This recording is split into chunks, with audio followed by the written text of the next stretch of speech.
ஸ்தோத்திரம்.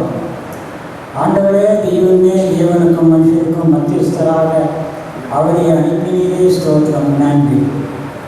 அக்கிரமங்களையும் பாவங்களையும் மறுத்து கிடந்த ஜனங்களெல்லாம் உயிர்ப்பிக்கும்படியாக அவரை அனுப்பினீரே ஸ்தோத்திரம். இப்பொழுது கூட ஆண்டவரே, இந்த சமூகத்திலே உங்களுடைய பிள்ளைகளாய் ஆண்டவரை நாங்கள் வந்திருக்கிறோம். ஆண்டவரே, நன்றி. ஆண்டவரே ஸ்தோத்திரம்.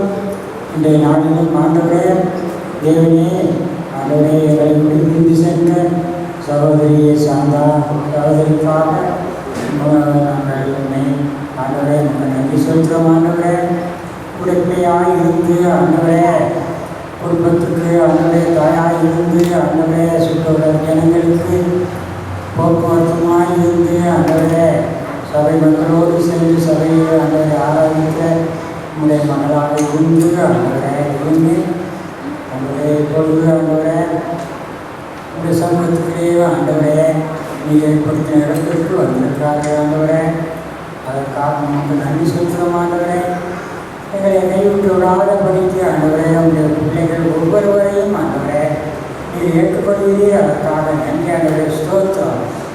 இப்போது கூட நிமித்தமாக ஆண்டவரே நாங்கள் நன்றி செலுத்தத்தக்கதாக கூறி வந்திருக்கிறோம். ஆண்டவரே, இந்த கூட்டத்தை தொடக்கம் முதல் முடிவரைக்கும் ஆண்டவரே உங்களுடைய பிரசன்னம் காணப்பட்டு ஒழுங்கரமாக நடக்க வேண்டுமே. இயேசுவின் ஆண்டவரே, வர வேண்டியவர்களையும் கூட்டி சேர்ப்பீராக, உங்களுடைய நாமத்தை மேம்படுத்துவீராக, பாடல்கள் ஆண்டவரே செய்தி எல்லாவற்றையும் ஆசிரியப்பீராக. ஆண்டவரே, அவர்கள் ஒவ்வொருடைய உள்ளத்திலும் ஆண்டவரே அம்மை ஐயாவது ஜனங்களாக இருந்தாலும் அவருடைய உள்ளத்திலும் இதை செய்து வரும் நாட்களில் ஆண்டவரே பிள்ளையாகி மாறி ஆண்டவரே இந்த சகோதரியை போல ஆண்டவரே கேட்டுக்கொள்ளக்கூடிய ஆண்டவரே பிள்ளைகளால் காணப்பட வேண்டுமே, மாற்றப்பட வேண்டுமே. அதற்கேற்ப இந்த கூட்டம் நடைபெற வேண்டுமே.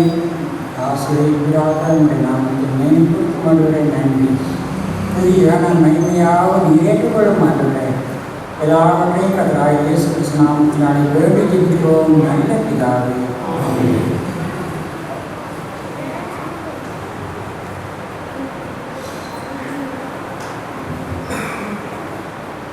நாம் வைத்திருக்கிற பாடல் புத்தகத்தில் 157வது பாடல். 157வது பாடல் எல்லாருக்கும் தெரிந்த பாடல் தான். எல்லாரும் சேர்ந்து நாம் பாடலாம்.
374வது பாடல். 374. தம் கிருபை பெரிதல்லோ, என் ஜீவனிலும் அதை இம்மட்டும் காத்ததுவே. அவருடைய கிருபை தேவை.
நீ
துதிக்கிறோம், போற்றுகிறோம், வாழ்த்துமையா.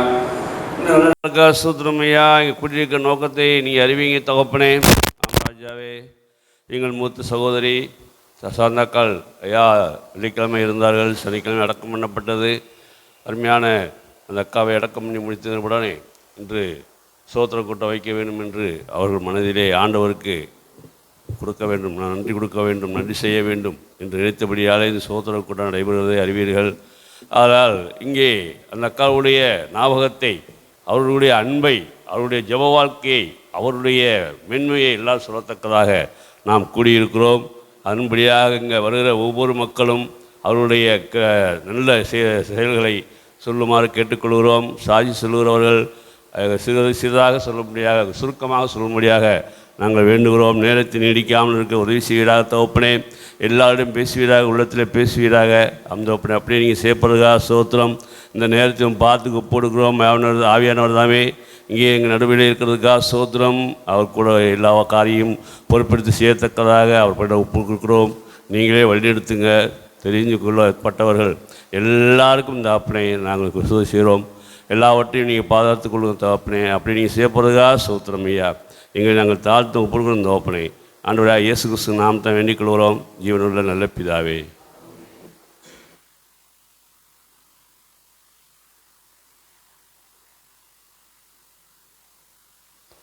சேரில் உட்காந்துருக்கிற சின்ன பசங்க, சின்ன பிள்ளைங்க கொஞ்சம் முன்னாடி வந்து உட்காந்துட்டிங்கன்னா வந்திருக்கிற பெரியவர்கள் உட்காருவதற்கு ஏதுவாக இருக்கும். சேரில் இருக்கிற சின்ன பிள்ளைங்க, சின்ன பசங்களாம் முன்னாடி வந்து கீழே உட்காந்துட்டிங்கன்னா பெரியவங்க வந்து உட்கார்றதுக்கு ஏதுவாக இருக்கும்.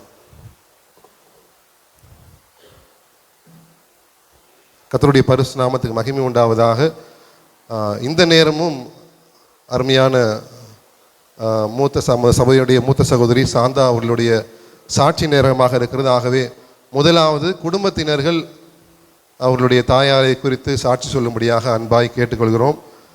அருமையான பிரகாசனன், அடுத்த அருமையான விஜய் சகோதரி அவர்கள், சகோதரி புனிதா அவர்கள், சகோதரி சாராள் அவர்கள் முன்வந்து அருமை தாயாரை குறித்து சாட்சி சொல்ல முடியாது கேட்டுக்கொள்கிறோம். ஏற்கனவே பேசின அனுபவம் இல்லைன்னு சொல்லி கவலைப்பட வேணாம். தைரியமாக கர்த்தருடைய நாமத்தின் மகிமைக்கென்று அம்மாவை குறித்து முன்வந்து நீங்கள் இந்த நேரத்திலே நீங்கள் சாட்சி பகர்வது ஆண்டவரை துதிப்பதற்கு ஏதுவாக இருக்கும். கர்த்தருடைய நாம் பரிசுத்தப்படுவதாக. முதலாவது சகோதரர் பிரகாஷ் அவர்கள் முன்வந்து அவருடைய தாயாரை குறித்து சாட்சி சொல்லுவார்கள்.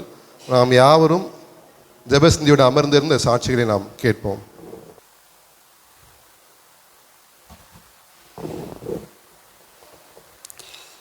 கர்த்தருடைய பரிசுத்த நாமத்துக்கு மகிமை உண்டாவதாக. என்னுடைய தாயார் கடந்த வெள்ளிக்கிழமை அதிகாலை 5:30 மணி அளவில் கர்த்தருக்குள் நித்திரை அடைந்தார்கள். அந்த சம்பவத்தை கேட்டு அநேகர் துக்க நிகழ்ச்சியிலே கலந்து கொண்டீர்கள். அது மாத்திரமல்ல, இப்போது என்னுடைய தாயாருடைய ஸ்தோத்திர கூட்டமாக இங்கே நாம் அனைவரும் கூடி வந்திருக்கிறோம். நான் அநேகரிடம் தொலைபேசியில் தொடர்பு கொண்டு சொன்னபோது அனைவரும் சந்தோஷமாக ஏற்றுக்கொண்டு என்னுடைய அழைப்பை ஏற்று வந்திருக்கிற அனைவருக்கும் கர்த்தராகிய இயேசு கிறிஸ்துவின் நாமத்தினாலே நான் என்னுடைய அன்பின் வாழ்த்துக்களை நான் தெரிவித்துக் கொள்கிறேன். என்னுடைய தாயாரை பற்றி நான் சாட்சி சொல்ல வேண்டும் என்றால், அவர்கள் சிறு வயது முதலே அவர்கள் ரட்சிக்கப்பட்டு ஞானஸ்தானம் எடுத்து விருதுநகர் சபையிலே ஐக்கியப்பட்டு இருந்தார்கள். அதற்கு பிற்பாடு திருமணம் முடித்து நாங்கள் பிள்ளைகளாக இங்கே இருக்கும் பொழுது பெஜஸ்தா ஜபா வீடு என்று சொல்லி அங்கே நாம் வீட்டு மாடியிலே நாம் கூடியிருந்தும் கர்த்தருடைய நாமத்தை தொழுது கொண்டு வந்தோம். அப்பொழுது நான் ஒரு சிறு பிள்ளை தான். சண்டே கிளாஸ்க்கு வருவதும் போவதும் இப்படி இருந்தேன். அப்புறம் நாடவேளையிலே பெரிய பையனாகி ரசிக்கப்பட்டு ஞானஸ்தானம் எடுத்து கர்த்தருடைய சபையில் ஐக்கியப்பட்டு இருந்தேன். அப்புறம் என் தாயார் சொல்லுவார்கள், ரசிக்கப்பட்டு எத்தனை வருஷம் ஆச்சு, இது நாள் வரை என்ன செஞ்சுருக்க, சபையில் ஞாயிற்றுக்கிழமை ஒரு நாளைக்கு எந்திரிச்சு ஒரு துதி செலுத்தியிருக்கியா, இல்லை எந்திரிச்சு ஒரு சங்கீதம் வாசித்திருக்கியா, இல்லை எந்திரிச்சு ஒரு பாடுமரண தியானமாவது கொடுத்துருக்கியா? எதுவுமே இல்லை. ஆவிக்குரிய காரியங்கள் எதுவுமே இல்லை. ஜீரோவாக இருந்தேன். என் தாயார் எனக்காக கண்ணீர் விட்டு ஜெபித்தார்கள். கண்ணீர் விட்டு அவர்கள் ஜெபித்த ஜெபத்தின் பலன் இன்று ஆண்டவர் என்னை கர்த்தருடைய கிருபையினாலே அடியானை பயன்படுத்தி வருகிறார். கண்ணீரோடு ஜெபிக்கிறவருக்கு நிச்சயம் ஒரு நாள் பதில் உண்டு. உங்கள் கண்ணீர் எல்லாம் துருத்தியிலே வைத்துள்ளேன், அது என் கணக்கில் அல்லவோ இருக்கிறது என்று சொல்லி நாம் வேதவசனத்தில் வாசிக்கிறோம். அவர்களிடத்தில் எங்கள் தாயாரை பற்றி சொல்ல வேண்டும் என்றால், அநேகருக்கு அவங்க சுவிசேஷத்தை நிறையாக சொல்வார்கள். குறிப்பாக வீட்டிலே வரக்கூடிய ஒரு சில இந்த வியாபாரிகள்லாம் வருவார்கள், வயதானவர்கள் வருவார்கள், ஒரு வாலிபர்கள் வருவார்கள். அவர்களிடமெல்லாம் பேச்சு கொடுத்து கர்த்தருடைய அன்பை பற்றியும் அவருடைய நமக்காக நம்முடைய பாவங்களை மன்னிக்கிறவராக இருக்கிறார் என்று சொல்லி அவருடைய அன்பை குறித்தும் அவருடைய நாமத்தையும் குறித்து அவர்கள் இரட்சிப்பையும் குறித்து என் அம்மா அடிக்கடி அவர்களுக்கு சுவிசேஷமாக அவர்கள் அறிவித்து நிறையா பேருக்கு கர்த்தருடைய வழியிலே நடத்த வேண்டும் என்று சொல்லி அவர்களை கர்த்தருடைய வழியில் நடத்தினது மாத்திரமல்ல, அவர்கள் ஆலயத்திற்கு அழைத்து வருவதிலும் அவர்கள் மிகுந்த ஒரு அக்கறையுள்ளவர்களாக என்னுடைய தாயார் இருந்திருக்கிறார்கள். மற்ற நேரங்களிலும் பார்ப்போம், இரவு நேரத்திலே நான் எழுந்து வெளியிலே செல்வேன் என்றால் பாத்ரூம் செல்வதற்காக வெளியில் வரும்போது பார்ப்பேன். அப்பொழுதும் அவர்கள் ஜெபித்து கொண்டிருப்பார்கள். வேலை முடிந்து வந்து இருப்பேன், அப்பொழுதும் ஜெபித்து கொண்டிருப்பார்கள். இல்லாவிட்டால் கையிலே ஒரு வேத வசனத்தை வாசித்து கொண்டு படித்து கொண்டிருப்பார்கள், ஆவிக்குரிய புஸ்தகத்தை கேட்டுக்கொண்டிருப்பார்கள்.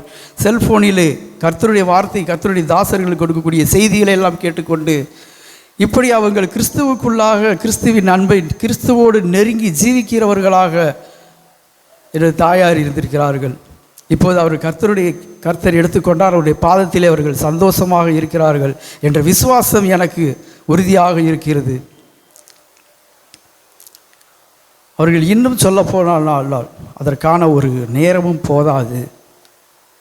அவர்கள் மற்றவர்களோடு பலவித விதத்தை பார்க்கும் பொழுது ஒரு அன்பாக பேசுவார்கள், மிகவும் தாழ்மையாக பேசுவார்கள்.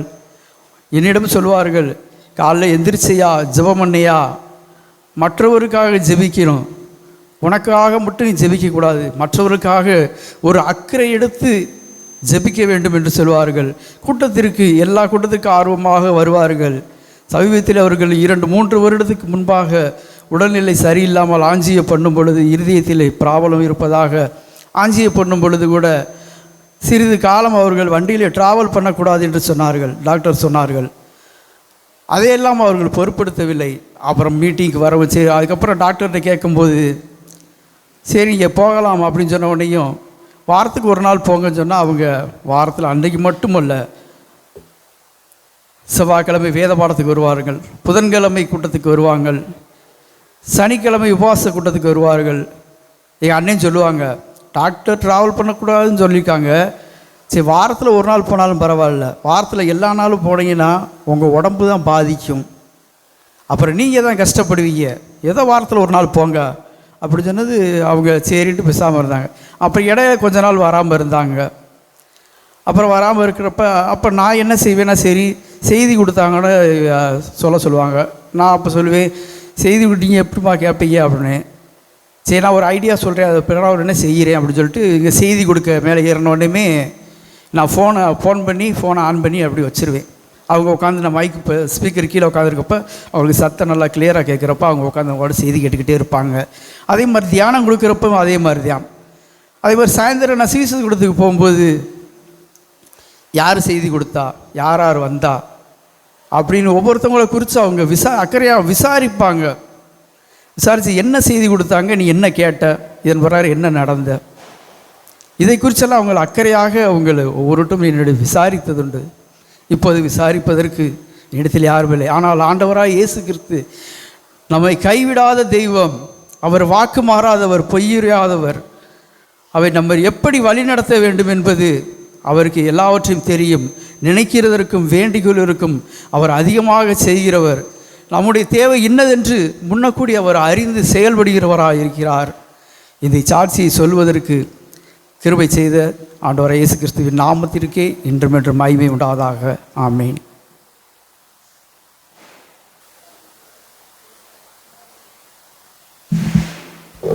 கர்த்தருடைய நாமத்துக்கு ஸ்தோத்திரம்.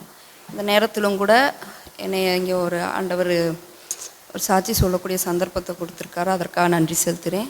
விசேஷமாக எங்கள் அம்மாவை பற்றி சொல்லணுன்னா எங்கள் அண்ணனே நிறையா சொல்லிட்டாங்க. எங்கள் அம்மா அதிகமாக ஜெபிக்கிற சகோதரி.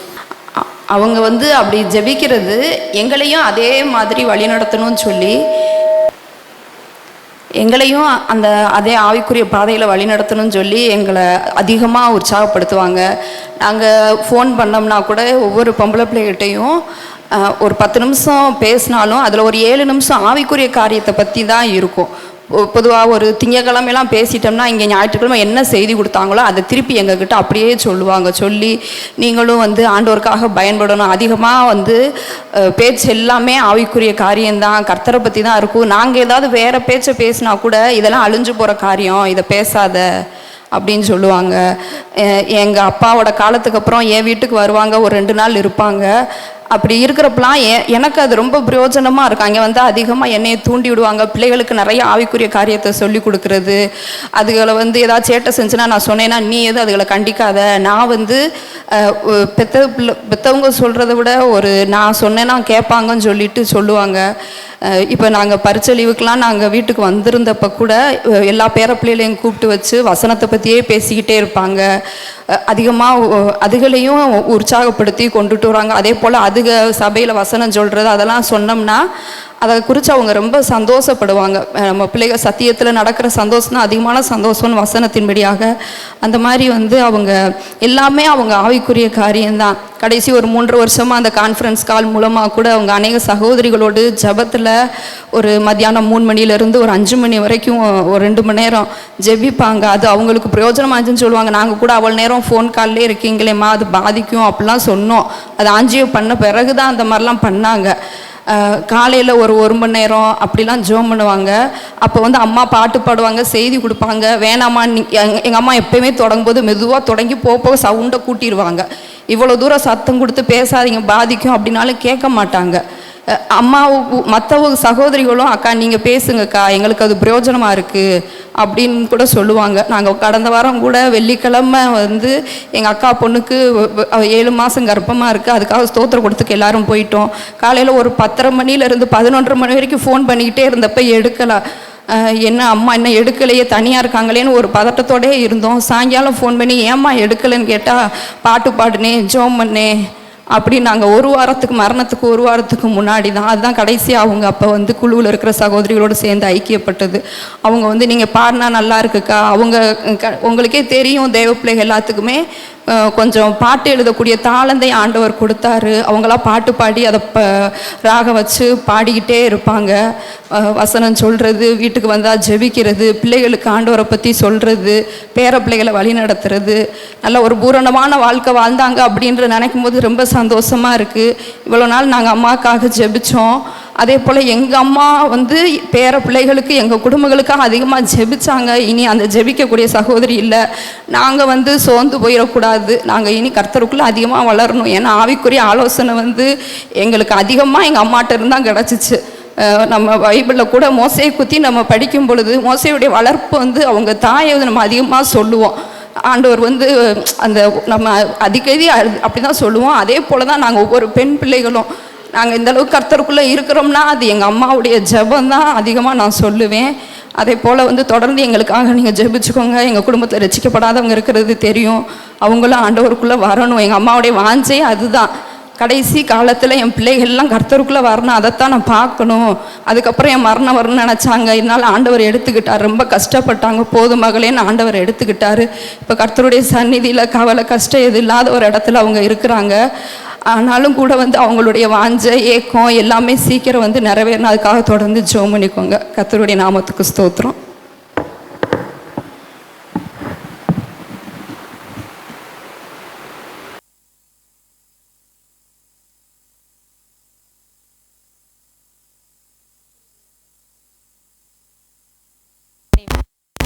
தெரியாது. ஆனால் நான் வந்து இங்கே தான் ரட்சிக்கப்பட்டேன். எனக்கு ஆவிக்குரிய தகப்பன் தாய் வந்து அண்ணாச்சி தான்.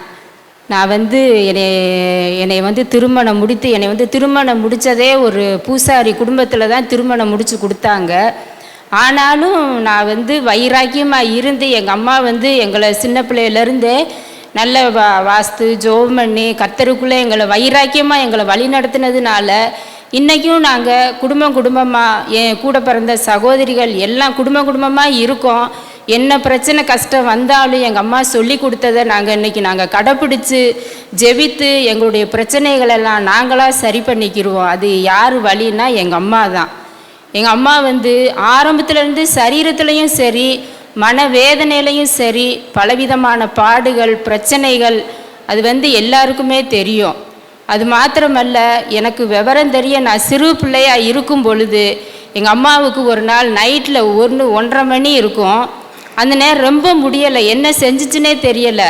அப்போல்லாம் நானும் என் தங்கச்சி எல்லாரும் நைட்டில் 1 மணிக்கு நாங்கள் குடும்பத்துக்கு நாங்கள் பார்க்க வந்தோம். இந்த மாதிரி அம்மாவுக்கு முடியலை, என்ன செய்யுதுன்னே தெரியலை. அந்த நேரம் எங்கள் அப்பாவும் இல்லை, நைட்டு வேலைன்னு சொல்லி இருந்துட்டாங்க.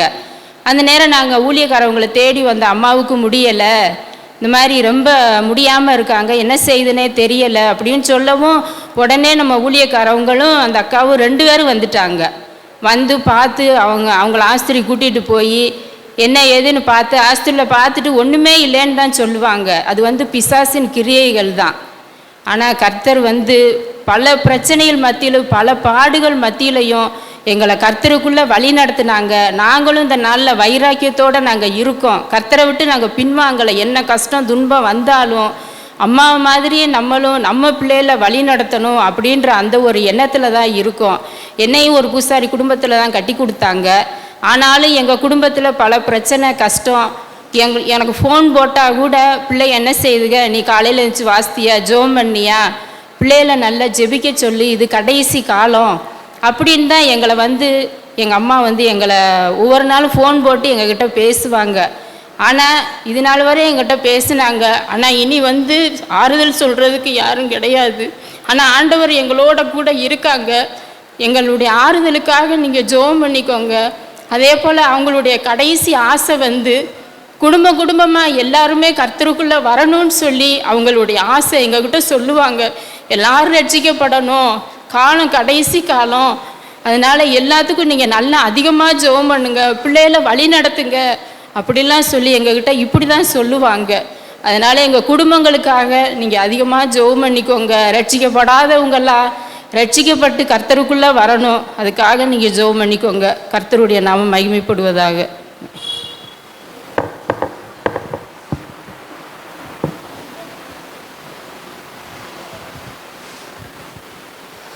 கர்த்தருடைய பரிசுத்த நாமம் மகிமைப்படுவதாக. நான் எங்கள் அம்மாவுக்கு நான் 10வது பிள்ளை. எல்லார காட்டிலையும் என் மேலே ரொம்ப பாசமாக தான் இருந்தாங்க. ரொம்ப எங்களை ஆவிக்குரிய காரியத்தில் எல்லா பிள்ளைகளையும் வளர்க்குறதுலையும் ஒரே மாதிரி தான் வளர்த்தாங்க. ஜெபிக்கிறது எப்படி, வேதத்தை வாசிக்கிறது எப்படி, தியானிக்கிறது எப்படின்னு சொல்லி கொடுத்தாங்க. பிள்ளைங்களை வளர்க்குறது எப்படின்னு சொல்லி கொடுத்தாங்க. எந்த ஒரு காரியத்தில் நாங்கள் சோர்ந்து போகாமல் ஆண்டவருக்காக நாங்கள் இருக்கணும்னு சொல்லி கொடுத்தாங்க. இங்கே சபைக்காக ஜெபிக்க, தேசத்துக்காக ஜெபிக்க, எல்லா காரியங்களுக்காகவும் சொல்லி கொடுத்தாங்க. அதுக்காக என் ஆவிக்குரிய தாயை என் தேவன் கொடுத்ததுக்காக நாங்கள் மனசார இந்த நேரத்தில் நாங்கள் ஆண்டவருக்கு நாங்கள் நன்றி சொல்கிறோம். ஒவ்வொரு வாரமும் அக்கான்னு எல்லாமே சொல்லிட்டாங்க. இருந்தாலும் போன வாரம் ஞாயிற்றுக்கிழமை நான் அம்மாவுக்கு உடம்புக்கு முடியலன்னு ஐசியூவில் இருந்தப்போ நாங்கள் அங்கே சண்டே சர்வீஸ் முடிச்சுட்டு எங்களுக்கு 8 to 10 சர்வீஸ் அங்கே முடிச்சுட்டு அங்கேருந்து ஊர்லேருந்து கிளம்பி வந்துட்டோம். நான் சாயங்காலம் பார்க்குறதுக்காக ஹாஸ்பிட்டலுக்குள்ள உள்ளே நுழைஞ்சப்போ எப்போம்மா என்ன பண்ணுற என்னன்னு கேட்டாங்க. நாங்கள் காலைல 12 மணிக்கெலாம் இங்கே வந்துட்டோம்மா, நான் உங்களை பார்க்க முடியலன்னு சொன்னப்போ ஆராதனைக்கு போனியா, நீ எதுக்கு அதுக்குள்ளே நீ வந்தேன்னு தான் கேட்டாங்க. இல்லைம்மா, நாங்கள் ஆராதனைக்கு போயிட்டு தான் வந்தோம், மெசேஜ் எல்லாம் முடிச்சு கேட்டுட்டு நாங்கள் தான் வந்தோம் அப்படின்னு சொன்னேன். எப்போவுமே ஆராதனைக்கு மட்டும் போகாமல் இருக்காதீங்கன்னு தான் சொன்னாங்க. இப்போ லீவுக்கு வந்தப்போ கூட சொன்னாங்க, என்னோட அடக்க ஆராதனை எப்படி நடக்கணும்னு கூட எங்கிட்ட சொன்னாங்க. ஆண்டவர் இந்த இடத்துக்கிட்ட நிற்கிற மாதிரி இருந்து கையை நீட்டி என்னை வான்னு கூப்பிட்றாங்கன்னு சொல்லி நான் அப்போ மே மாதம் லீவுக்கு வந்தப்போ சொன்னாங்க. அப்போ கூட நான் கிண்டலாக சொல்லிகிட்டு இருந்தேன், ஏதோ ஏசப்பா அவங்கள கூட்டு போகிறாரு போலமா, சீர்படுத்த வேண்டிய காரியத்தில் எல்லாத்துலேயும் சீர்படுத்தி எல்லாத்துக்கும் ரெடியாக இருங்கன்னு சொல்லியிருந்தேன். ஆனால் அவங்க சொன்னது உண்மைதான். ஆண்டவர் கூப்பிட்டுக்கிட்டாரு. அவங்க போதும் நல்லா உபத்திரவப்பட்டுட்டாங்க, நல்லா ஜெபிச்சுக்கிட்டே இருந்தாங்க. அம்மா பக்கத்தில் தான் நான் வந்தால் படுத்திருப்பேன். நைட்டு ஃபுல்லு தூங்கவே மாட்டாங்க. எப்போ பார்த்தாலும் அழுது தான் ஜெபம் பண்ணுவாங்கம்மா, அழாதீங்கம்மா, ஏம்மா அப்படி அழுதுகிட்டே இருக்கிறீங்கன்னு சொல்லி கேட்பேன். நான் அப்போ சொல்லுவாங்க, நான் செத்து போயிடுவேன், எப்போயோ எந்த ஒரு டாக்டர் சொன்னார், இப்போ வர எனக்கு ஆண்டவர் ஜீவனை கூட்டி கொடுத்துருக்குறாரு, எனக்கு அது போதுமா, நான் பிள்ளையும் பார்த்துட்டேன், பேத்திகளோட பிள்ளையும் பார்த்துட்டேன், இதுக்கு மேலே எனக்கு என்ன, நான் யாருக்கோ இன்னும் சுவிசேஷம் சொல்லாமல் இருக்கேன் போல், அதனால தான் ஆண்டவர் இன்னும் என்ன ஜீவனோடு வச்சிருக்கிறாருன்னு சொல்லி தான் அம்மா அந்த சமயத்தில் சொன்னாங்க. எங்களுக்கு நல்லா அடிக்கடி அம்மா சொல்கிறேன்னா, ஆண்டவர் என் கையில் 10 கூழாங்கல்லை கொடுத்துருக்குறாரு, அந்த 10 கூழாங்கலையும் நான் மாணிக்கக்கெல்லாம் மாற்றணும்னு சொல்லி அம்மா ஆசைப்பட்டாங்க. அவங்களோட ஆசை அதுதான். கடைசி வரையிலும் எங்களுக்கு எல்லா விதத்தில் ஆறுதலாக இருந்தாங்க. வேத வசனத்தை வச்சு தான் எங்களுக்கு ஆறுதல் சொன்னாங்க எங்கள் அம்மா. இந்த நேரத்தில் இல்லை, நீங்கள் உங்கள் எல்லாருக்குமே எங்கள் அம்மாவை பற்றி நல்லாவே தெரியும். தொடர்ந்து எங்கள் குடும்பத்தோட ஆறுதல், ஒவ்வொருத்தரும் ஆண்டவர் ஆறுதல் படுத்தணும். ரட்சிக்கப்படாத அக்கா, அண்ணி, அக்காங்க எல்லாரும் ரட்சிக்கப்படணும், எல்லாரும் ரட்சிக்கப்படணுன்றதுக்காக தொடர்ந்து எங்கள் குடும்பத்தில் இருக்க எல்லாருக்காகவும் நீங்கள் ஜெபம் பண்ணிக்கோங்க. தேவனுடைய நாமம் மகிமைப்படுவதாக. ஆமென்.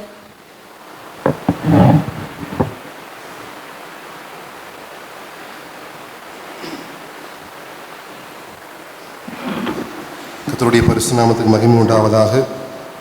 அருமையான சகோதரர் பிரகாஷ் அவர்கள் நம்முடைய மத்தியிலே அவர் ஐக்கியப்பட்டிருப்பது போல அருமையான சகோதரி விஜய் அவர்களும் குடும்பமாக மதுரை காஸ்பல் சபையில் ஐக்கியப்பட்டிருக்கிறார்கள்.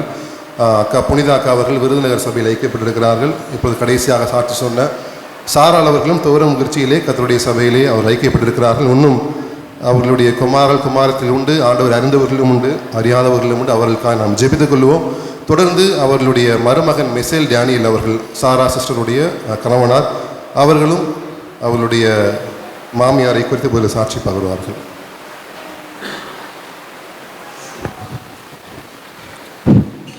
கர்த்தருடைய பரிசுத்த நாமத்துக்கு ஸ்தோத்திரம் உண்டாவதாக. இந்த நாளிலும் கூட இந்த நேரத்தில் சாட்சியாக நிறுத்தும்படி தேவன் நம்மளை கூட்டி சேர்த்த கிருபைக்காக நான் நன்றி செலுத்துகிறேன். நான் எல்லாருமே சொல்லிட்டாங்க, பேசிட்டாங்க. எனக்கு ஒரு விருப்பம் இருந்துச்சு, அத்தையை பற்றி ஏதாச்சும் சொல்லணும் சபையில். நான் அனுபவப்பட்ட விஷயத்தை உங்கள்கிட்ட பகிர்ந்துக்கணும்னு ஆசைப்பட்டு பாஸ்டர்கிட்ட கேட்டேன். சரி 5 நிமிஷம் டைம் தரேன், நீங்கள் பேசுங்க அப்படின்னு சொன்னாங்க. எனக்கு கிடைத்த ஒரு மாமியார் மாதிரி நான் அதை சொல்லணும்னா எப்படின்னா, உங்களுக்கு எல்லாருக்குமே தெரியும், 10 பிள்ளைங்களை அவங்க பெற்று வளர்த்துருக்குறாங்க. எல்லாத்தையும் வளர்த்து யாருமே, அதாவது சகோதரிகளாக இருக்கட்டும், ஆண் பிள்ளைங்களாக இருக்கட்டும், யார்கிட்டமே நான் எந்த ஒரு கோபத்தையும் இது வரைக்கும் நான் பார்த்தது கிடையாது. அப்படி அவங்க வளர்த்து அவங்கள ஆளாக்கி இந்த அளவில் ஜீவனோடு பலனோடு அவங்கள ஒவ்வொருவரையும் ஒரு ஆவிக்குரிய ஜீவித்தில் வளர்த்துருக்காங்கன்னா அது பெரிய விஷயந்தான். இன்றைக்கி நம்ம உலக பிரகாரமாக பார்க்குறோம், ஒரு 2 பிள்ளையை வளர்க்குறதுக்கு நம்ம எவ்வளோ கஷ்டப்படுறோம் அப்படின்றது. ஆனால் அவங்க 10 பிள்ளையும் ஒரு ஆவிக்குரிய ஜீவித்தில் வளர்த்து அவங்க மச்சாமார்கள் வந்துட்டு ரசிக்கப்படாமல் இருந்திருக்கலாம். ஆனால் அவங்கள்ட்ட எந்த ஒரு கோபமோ எந்த ஒரு கெட்ட பழக்க வழக்கமோ இது வரைக்கும் நான் கண்ணார பார்த்தது கிடையாது. ஏன்னா அந்தளவுக்கு அவங்கள அந்த சிறு பிள்ளையில் அவங்க வளர்த்ததனுடைய அனுபவம் தான் அவங்களுடைய சாட்சி. இன்றைக்கி அவங்க நிற்கிறாங்க. இருந்தாலும் அவங்க இயேசு சாமியை ஏற்றுக்கொள்ளணும்னு சொல்லி நம்ம எல்லோரும் ஜெபித்துக்கொள்வோம். என்னுடைய போன வாரம் அவங்க ஆஸ்பத்திரியில் ஐசியூவில் இருக்கும் பொழுது நான் என் மனைவியும் பார்க்கும் பொழுது மனைவி சொன்ன மாதிரி நீங்கள் சபைக்கு போனீங்களா, போயிட்டு வந்தீங்களா அப்படின்னு கேட்டாங்க. அப்படி ஒரு விசுவாசம் உள்ள தாய், ஒரு ஆவிக்குரிய தாயின்னா நான் அவங்கள தான் பெருமையாக பேசுவேன். என்னுடைய லைஃப்பில் எனக்கு திருமணமாகி 10 வருஷம் ஆகுது. எனக்கு 2 ஆண் குழந்தைங்க இருக்காங்க. என்னைய என்னுடைய தாய் கூட அவ்வளோவா கேட்டதில்லை. அதாவது அவங்களும் ரசிக்கப்பட்டு நாங்கள் எல்லாம் சபையில் தான் இருக்கோம். ஜெபிச்சியா, வேதம் வாசிச்சியா அப்படின்னு சொல்லி. ஆனால் நான் இங்கே வந்தேன்னா பிள்ளைங்களை லீவுக்கு விடும்போது வருவேன், திருப்பி பிக்கப் பண்ணி போகும்போது வருவேன். அப்போ அவங்க கேட்குற ஒரே விஷயம், நல்லா இருக்கீங்களா? அதாவது நான் வயசில் எவ்வளோ சின்ன பையனாக இருந்தாலும் எனக்குன்னு அந்த மருமகனுன்ற அந்த மரியாதையை கொடுக்கக்கூடிய ஒரு நல்ல தாயாக இருந்தாங்க. நான் அதை ரொம்ப நினச்சி பூரிப்படைவேன். நம்ம இவ்வளோ வயசில் கம்மியாக இருக்கோம், அவங்க இவ்வளோ வயசில் மூத்தவங்களாக இருக்காங்க. இருந்தாலும் அந்த மருமைன்ற அந்த ஒரு தகுதியை கொடுத்து அவங்க பேசுகிற ஒவ்வொரு விஷயத்தையும் நான் அற்புதமாக நினைப்பேன். எனக்கு கிடைத்த அந்த நல்ல பாக்கியத்துக்காக நான் ஆண்டவருக்கு நன்றி செலுத்துகிறேன். என்னுடைய வாழ்க்கையில் 10 வருஷம் ஆகுது கல்யாணம் ஆகி. நாங்கள் ஒவ்வொரு நாள் போனாலும் வந்தாலும் ஆவிக்குரிய காரியத்தை தான் பற்றி பேசுவாங்க. ஆவிக்குரிய காரியம்னா அவங்கள்ட்ட கற்றுக்கலாம். பரலோகமே என் சொந்தமே என்ற பாடலும், இன்ப இயேசு ராஜாவை நான் பார்த்தால் போதும் என்ற பாடல்களுடைய வரிகளுக்கு ஏற்ற மாதிரி அவங்க நடந்துக்கிட்டாங்க. அது நான் அன்னைக்கு மரித்த அன்னைக்கு நான் பார்த்தேன். அவங்களுடைய வாஞ்சை, அவங்களுடைய அந்த தாகம், அவங்களுடைய அந்த ஸ்டான்ஸால் வர்ற அந்த ஒவ்வொரு வரிக்கும் அவங்க உண்மையாலுமே அந்த வரிகளுக்கு தகுந்த ஒரு தாய்னா அவங்க தான். அதை நான் பெருமையாக நினைக்கிறேன். எனக்கு அந்த ஒரு வாரமாகவே அவங்க ஐசியூவில் இருக்கும் பொழுது, ஆண்டவரே எப்படியாச்சும் அவங்க கஷ்டப்படக்கூடாது, உமக்காக வாழ்ந்த சகோதரி, உமக்காக வாழ்ந்து எத்தனையோ பேத்துக்கு நான் கேள்விப்பட்டிருக்கேன், சபையில் சொல்லியிருக்காங்க, சொந்தத்தில் சொல்லியிருக்கிறாங்க. அவங்களுடைய சாட்சியை நான் அதிகமாக கேள்விப்பட்டதுனால, ஆண்டவரே அவங்க எந்த விதத்திலும் கஷ்டப்படக்கூடாது, உம்மை நம்பி உண்மையவே அவங்க கரம் பிடித்து நடந்தவங்க, எந்த விதத்திலும் எந்த கஷ்டமும் படக்கூடாது அப்படின்னு சொல்லி நான் மனசில் நானும் என் மனைவியும் ஜெபிச்சுக்கிட்டோம். அதே போல் ஹாஸ்பிட்டலில் இருந்தாங்க. அப்போ மறுநாள் ஐசியூவில் இருந்து நார்மல் வார்டுக்கு மாற்றிட்டு தான் திருப்பி வீட்டுக்கு அனுப்புவோம் அப்படின்னு சொன்னாங்க. சரி, நார்மல் வார்டுக்கு மாற்றிட்டாங்கன்னா நம்ம போய் நேராக பார்த்து பேசிக்கலாம்ப்பா அப்படின்னு சொல்லியிருந்தேன். ஆனால் ஐசியூவில் இருந்த வாக்கிலே நேராக வீட்டுக்கு அனுப்பிச்சிட்டாங்கன்னு சொன்னாங்க. சரிப்பா பரவாயில்ல விட்டுரு, அவங்க ஹாஸ்பிட்டலில் இருந்து சிரமப்படுறதுக்கு வீட்டில் இருந்தாலும் அவங்க பைபிள் படிப்பாங்க, ஜெபம் பண்ணுவாங்க, அவங்களால அங்கே இருக்க முடியாதுன்னு நான் நினச்சேன். அவங்க வீட்டை விட்டுட்டு ஹாஸ்பிட்டலில் போய் பைபிள் இல்லாமல், பாட்டு புக்கு இல்லாமல், அவங்க படிக்கிற ஒவ்வொரு சின்ன சின்ன புக்கு, அவங்க எவ்வளோ பாடல் வரிகளையும் வசனத்தையும் பகுத்து எனக்கு எழுதி எனக்கு ஒரு புக்காகவே கொடுத்துருக்குறாங்க. இப்போ லாஸ்ட் டைம் நான் ஊருக்கு வந்துட்டு போகும்போது என் கையில் கொடுத்து, இதை படிங்க, இதுக்காண்டி நீங்கள் ஒவ்வொரு நாளும் இதையும் பைபிளையும் படிங்க, இந்த நான் எழுதியிருக்கிறதையும் படிங்க அப்படின்னு நானும் ஒவ்வொரு நாளும் என்னால் முடிஞ்ச நேரத்தில் அவங்க எழுதி கொடுத்த அந்த வார்த்தைகளை நான் தியானிப்பேன். அதில் பார்த்தோம்னா அவங்க படிக்கலை, அவங்களுக்கு கிட்டத்தட்ட இப்போ மரிக்கும் பொழுது 75 வயசாகுது. ஆனால் அந்த 75 வயசுக்காரங்க இந்த அளவுக்கு ஆவிக்குரிய ஜீவிதத்தில் இருந்து எல்லாத்தையும் எழுதி உண்மைக்கே சொல்லப்போனால் ஒரு இயக்குனராக இருந்திருக்காங்க, ஆவிக்குரிய இயக்குனராக இருந்திருக்காங்க. நான் அதை நினச்சி பெருமைப்படுறேன். இதனால் தேவனுக்கு நன்றி செலுத்துகிறேன். எனக்கு கிடைத்த இந்த பாக்கியத்துக்காக, இந்த வாய்ப்புக்காக நன்றி செலுத்துகிறேன். தொடர்ந்து என்னுடைய குழந்தையாமார்களுக்காகவும், என்னுடைய மச்சினமார்களுக்காகவும், பேர பிள்ளைகள் எல்லாத்துக்காகவும், ஆறுதலுக்காகவும் சபையார் ஜெபித்துக் கொள்ளும்படி அன்போடு கேட்டுக்கொள்கிறேன். நன்றி.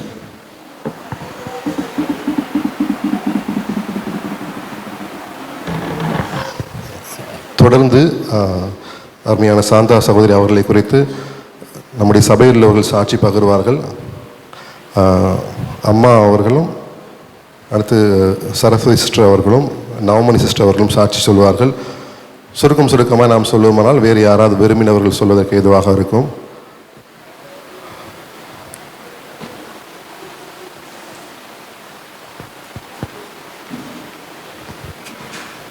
கர்த்தருடைய பரிசுத்த நாமம் மகிமைப்படுவதாக.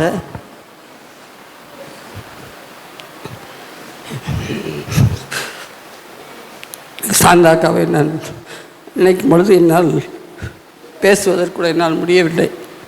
1979வது வருஷத்திலே எனக்கு மூத்த மகனாக மகன் பிறந்தான், ஜாஸ்வா டேனியல்னு. 4 மாத கை குழந்தையாக அவனை தூக்கி கொண்டு இந்த ஜவஹர்புரம் ஏரியாவுக்கு நாங்கள் ஊழியத்துக்காக சென்றோம்.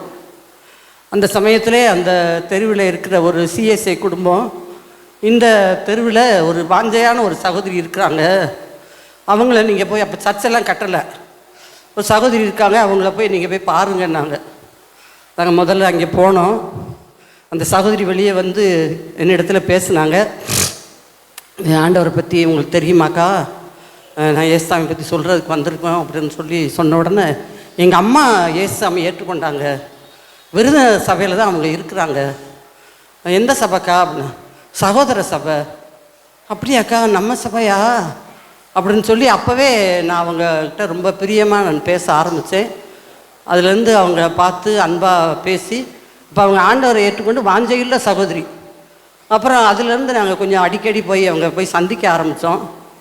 அப்போ அவங்களுக்கு 4 பிள்ளைங்க, அந்த 4 பிள்ளைங்க இருக்கிறப்ப தான் நாங்கள் போய் சந்தித்தோம். எனக்கு ஒரு பையன், மூத்த பையன்.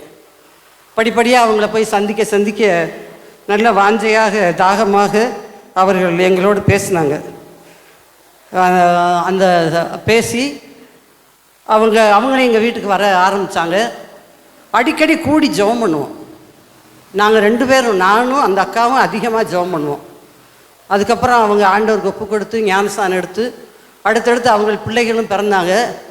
எனக்கு அவங்கள ஒரு சாதாரண மற்ற சகோதரி போல் நான் நினைக்கல, என் கூட பிறந்த சகோதரியாக தான் நான் அவங்கள நினச்சி அவங்கள அடிக்கடி சந்தித்து அன்பாக பேசி ரொம்ப ஊழியக்காரராக எங்கள் குடும்பத்தை அதிகமாக நேசித்தாங்க.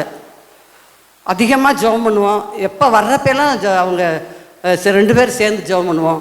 நாங்கள் கூடி ஜெபிக்கிற ஜெபந்தான் நம்முடைய சபையின் பெரிய ஆசீர்வாதத்துக்கு, பெரிய வளர்ச்சிக்கு ஒரு ஏதுகரமாக இருந்துச்சு. அப்புறம் 2 பேரும் ஊழியத்துக்கு மற்ற அந்த சகோதரி மூலமாக அந்த தெருவில் இருக்கிற நம்ம சுகந்தி சகோதரி, லூர்து மேரி சகோதரி, நம்ம லில்லி சகோதரி குடும்பம், இவங்களெல்லாம் நாங்கள் அப்படியே போய் சந்தித்து அவங்களாம் ஆண்டவருக்குள்ளே வந்தாங்க. ரொம்ப அருமையான ஒரு ஜெபிக்கிற சகோதரி, எங்களை அதிகமாக நேசித்தாங்க. ரொம்ப வசதியானவங்க கிடையாது, ஒரு எளிமையான ஒரு நடுத்தர குடும்பத்தில் இருக்க சகோதரி தான். அதன் மத்தியிலே அவங்க ஜெபிப்பாங்க, அதன் மத்தியில் பிள்ளைகள் அடுத்தடுத்து பிறந்தாலும் அதன் மத்தியிலே கர்த்தரை தேடுவாங்க. வாஞ்சியோடு எங்களை நேசித்து அவங்களால முடிஞ்ச அளவு எங்களை அதிகமாக ஊழியத்தில் தாங்குவாங்க. அவங்களுடைய அன்பு எவ்வளோ பெரிய அன்பு பாருங்கள். அவங்கள ஒரு நாள் நாங்கள் மறக்கவே முடியாது. அநேக ஆத்துமாக்களுக்கு ஆண்டவர் பற்றி சொல்கிறதும் ஜெபிக்கிறதும் நல்ல ஆலோசனை சொல்கிறதும். எனக்கு கூட பிறந்த அக்காவை போல் வீட்லேயும் எனக்கு அம்மா கிடையாது. எனக்கு உதவிக்கு யாரும், ஒரு ஆலோசனை சொல்கிறதுக்கு யாரும் கிடையாது. அவங்களுக்கு பிள்ளைய நிறையா இருக்கிறதுனால எனக்கு ஒவ்வொரு காரியத்தையும் நல்ல ஆலோசனை சொல்லி எனக்கு ரொம்ப உதவியாக இருப்பாங்க. இதுவரைக்கும் நம்முடைய சபையில் பெரிய ஒரு ஆசீர்வாதமாக, அதுவும் இந்த கடைசி இந்த 3 வருஷத்தில் ரொம்பவே அதிகமான வாஞ்ச, அதிகமான தாகம், கஷ்டத்தின் மத்தியில் எப்படியாச்சும் ஆத்மாக்கள் ரட்சிக்கப்படணும்னு சொல்லி கொஞ்சம் கொஞ்சமாக சேர்த்து வச்சு ஒரு புஸ்தகம் பிரிண்ட் பண்ணாங்க, இருதய கண்ணாடின்ற புஸ்தகம். ஏதாச்சும் ஆண்டவருக்காக ஏதாச்சும் செய்யணும், ஏதாச்சும் பிரயோஜனமாக கர்த்தருடைய நாம மகிமைக்காக ஏதாவது செய்யணும்னு சொல்லி செயல்பட்டாங்க. அந்த சகோதரிக்காக ஆண்டவர் அதிகமாக துதிக்கிறேன். அவங்க பிள்ளைங்க எல்லாம் ஆண்டவருக்குள்ளே வாஞ்சையாக இருப்பாங்க. அந்த சகோதரி மூலமாக அவங்க குடும்பத்தில் எல்லா 7 பொம்பளை பிள்ளைகளும் வாஞ்சையாக கர்த்தரை தேடி வந்தாங்க. அவ்வளோ தூரம் எல்லாருமே அன்பாக அதிகமாக எங்களை நேசிப்பாங்க. ஆண்டவருடைய நாமம் அதிகமாக மகிமைப்படுவதாக. ஆண்டவர் அந்த சகோதரியை பற்றி சாட்சி சொல்ல கர்த்தர் கிருபை செய்தார். இன்னும் அவங்கள பற்றி ரொம்ப யோசிச்சு சொன்னால் நிறையா சொல்லலாம். எல்லாம் எவ்வளவோ கர்த்தருடைய ஊழியத்திலே சபையிலே பெரிய ஒத்துழைப்பாக இருந்தாங்க. கர்த்தர் அந்த குடும்பத்தை அதிகமாக ஆசீர்வதிப்பாராக. அவங்க வாஞ்சையின்படியாக அவருடைய பிள்ளைகள், அவருடைய சந்ததிகள் ஆண்டவருக்காக வளர்ந்து பெருகி கர்த்தருடைய நாம மகிமைக்காக அவர்கள் பயன்படுவார்களாக. கர்த்தருடைய நாமம் மகிமைப்படுவதாக. ஆமென்.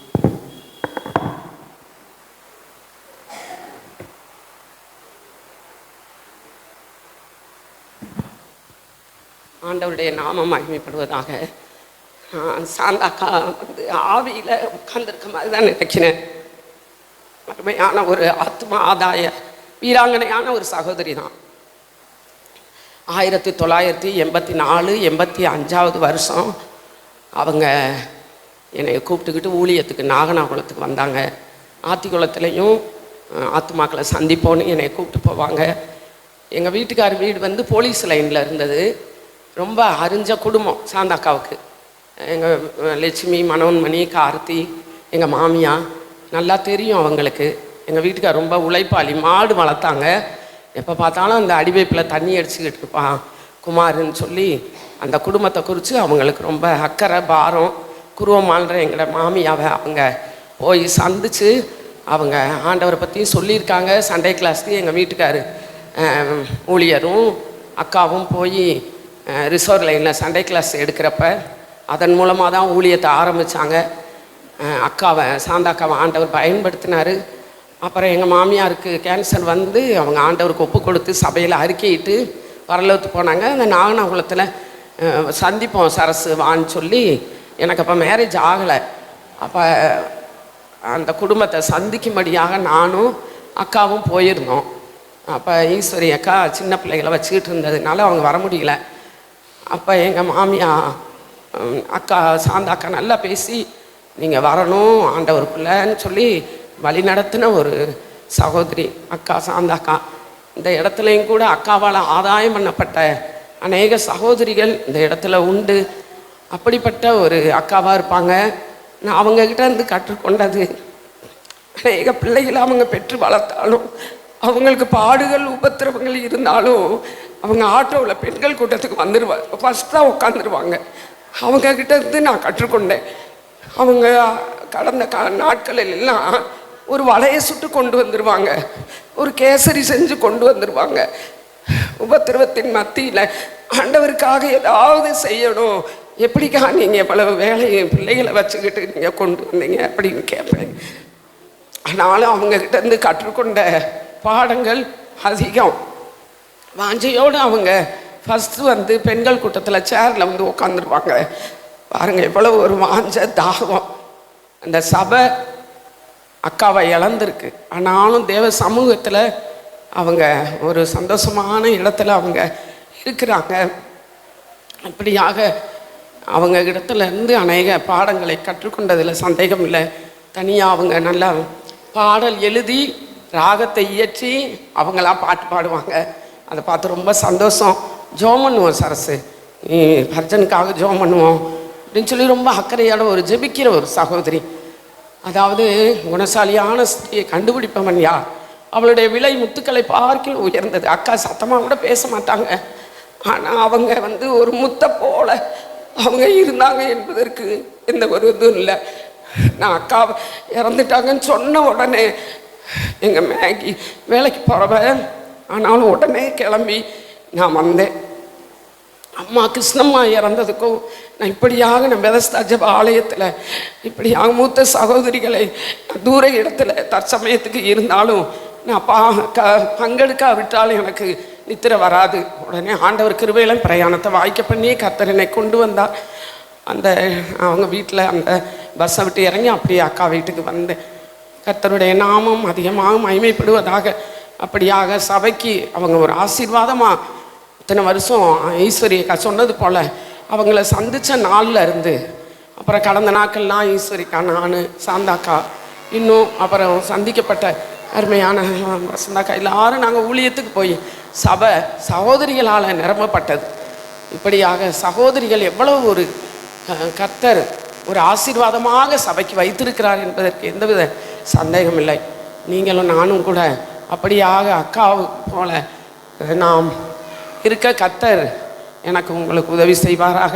அவருடைய பிள்ளைகளுக்காகவும் அவருடைய பேரம்பேத்திகளுக்கு தொடர்ந்து நாம் ஜெபித்து கொள்ளுவோம். கர்த்தர் தாமே ஆசீர்வதிப்பாராக. ஆமாம்.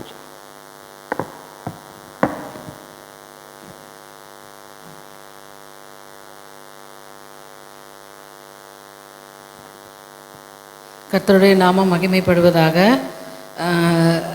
இவங்க சாந்தாக்கா நான் ஆரம்பத்திலே இதுதான் எனக்கு தாய் சபை இங்கே வந்திருக்கேன்.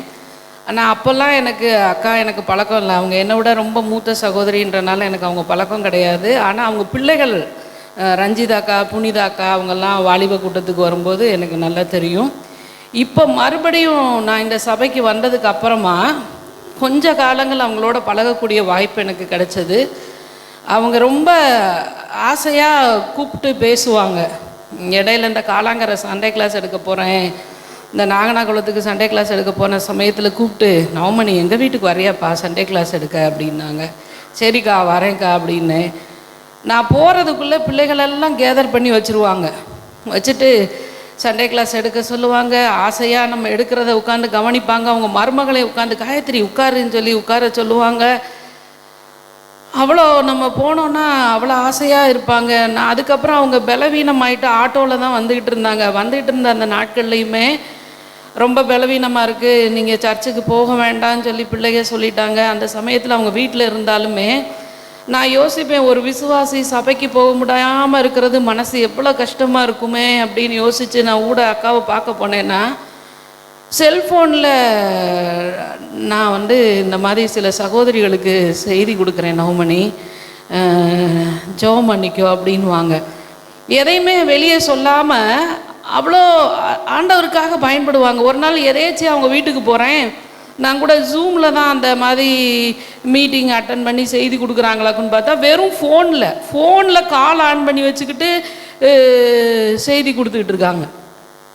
ஒருத்தர் மூஞ்சியை பார்த்ததில்ல. அந்த ஜூமில் கிட்டத்தட்ட ஒரு 10 சகோதரிகள் அங்கங்கே கிராமத்துலேருந்து எங்கெங்கே இருந்தோ ராஜபாளையத்துலேருந்து சங்கரங்க எங்கிட்டோ இருந்து கிராமத்தில் இருக்கிறவங்கெல்லாம் இவங்க ஊழியம் செய்ய முடியலையே, ஆண்டவருக்காக எதுவுமே செய்ய முடியலேன்னு இருந்த அந்த நாட்களில் எதேச்சியாக அவங்க சகோதரி மூலமாக அக்கா ஒரு நாள் செய்தி கொடுங்கக்கான்னு சொல்ல, இவங்க செய்தி கொடுக்க, அம்மா நீங்கள் நல்லா செய்தி கொடுக்குறீங்கம்மா, உங்கள் செய்தி எங்களுக்கு பிரயோஜனமாக இருக்குன்னு கிராமத்தில் இருக்க ஏதேதோ மக்கள்லாம் இவங்களுக்கு ஃபோன் பண்ணி பேசி, அக்கா ஒவ்வொரு வாரமும் நீங்கள் கொடுங்கன்னு சொல்லியிருக்காங்க. இந்த அக்கா தொடர்ந்து நான் போகிற சமயத்தில் அடிக்கடி பார்த்தா ஃபோனில் செய்தி கொடுத்துக்கிட்டு இருப்பாங்க. அதுக்கப்புறம் கொஞ்சம் முடியாமல் போயிடுச்சு அவங்களுக்கு. நான் போகிற சமயத்தில் பிள்ளைங்களை வந்து கூப்பிட்டு வைக்க முடியாட்டாலும் அக்கா வீடு எங்கே இருக்குன்னு காட்டுங்க, நான் போய் காட்டுறேன், நான் போய் கூப்பிட்றேன் அப்படின்னு என் கூட வந்தாங்க. சில நாட்கள் கூட வந்துட்டு கால் பின்னிக்கிறது, நடக்க முடியல, அவங்க தடுமாறுறதை பார்த்துட்டு நானே அக்கா இல்லைக்கா நீங்கள் உட்காருங்கக்கா நான் போய் கூப்பிட்றேங்க்கா அப்படின்னா அந்த ஒரு திண்ணையில் உட்காந்துருவாங்க. அந்த வீட்டுக்கு போ, இந்த வீட்டுக்கு போ, இந்த அவங்கள பாரு இவங்கள பாருன்னுவாங்க. எனக்கு ரொம்ப ஆச்சரியமாக இருக்கும். முடியாத காலத்துலேயும் கடவுளுக்காக செய்யணும்னு அவ்வளோ ஒரு வாஞ்சையோடு இருக்கிறாங்களே அப்படின்னு என்கிட்ட சொன்னாங்க. அந்த நான் செல்லில் செய்தி கொடுக்குறேன், அந்த சகோதரிகள் எல்லாம் என்னை பார்க்கணும், உங்களை பார்க்க ஒரு நாள் வாரம்னு சொல்லியிருக்கிறாங்க.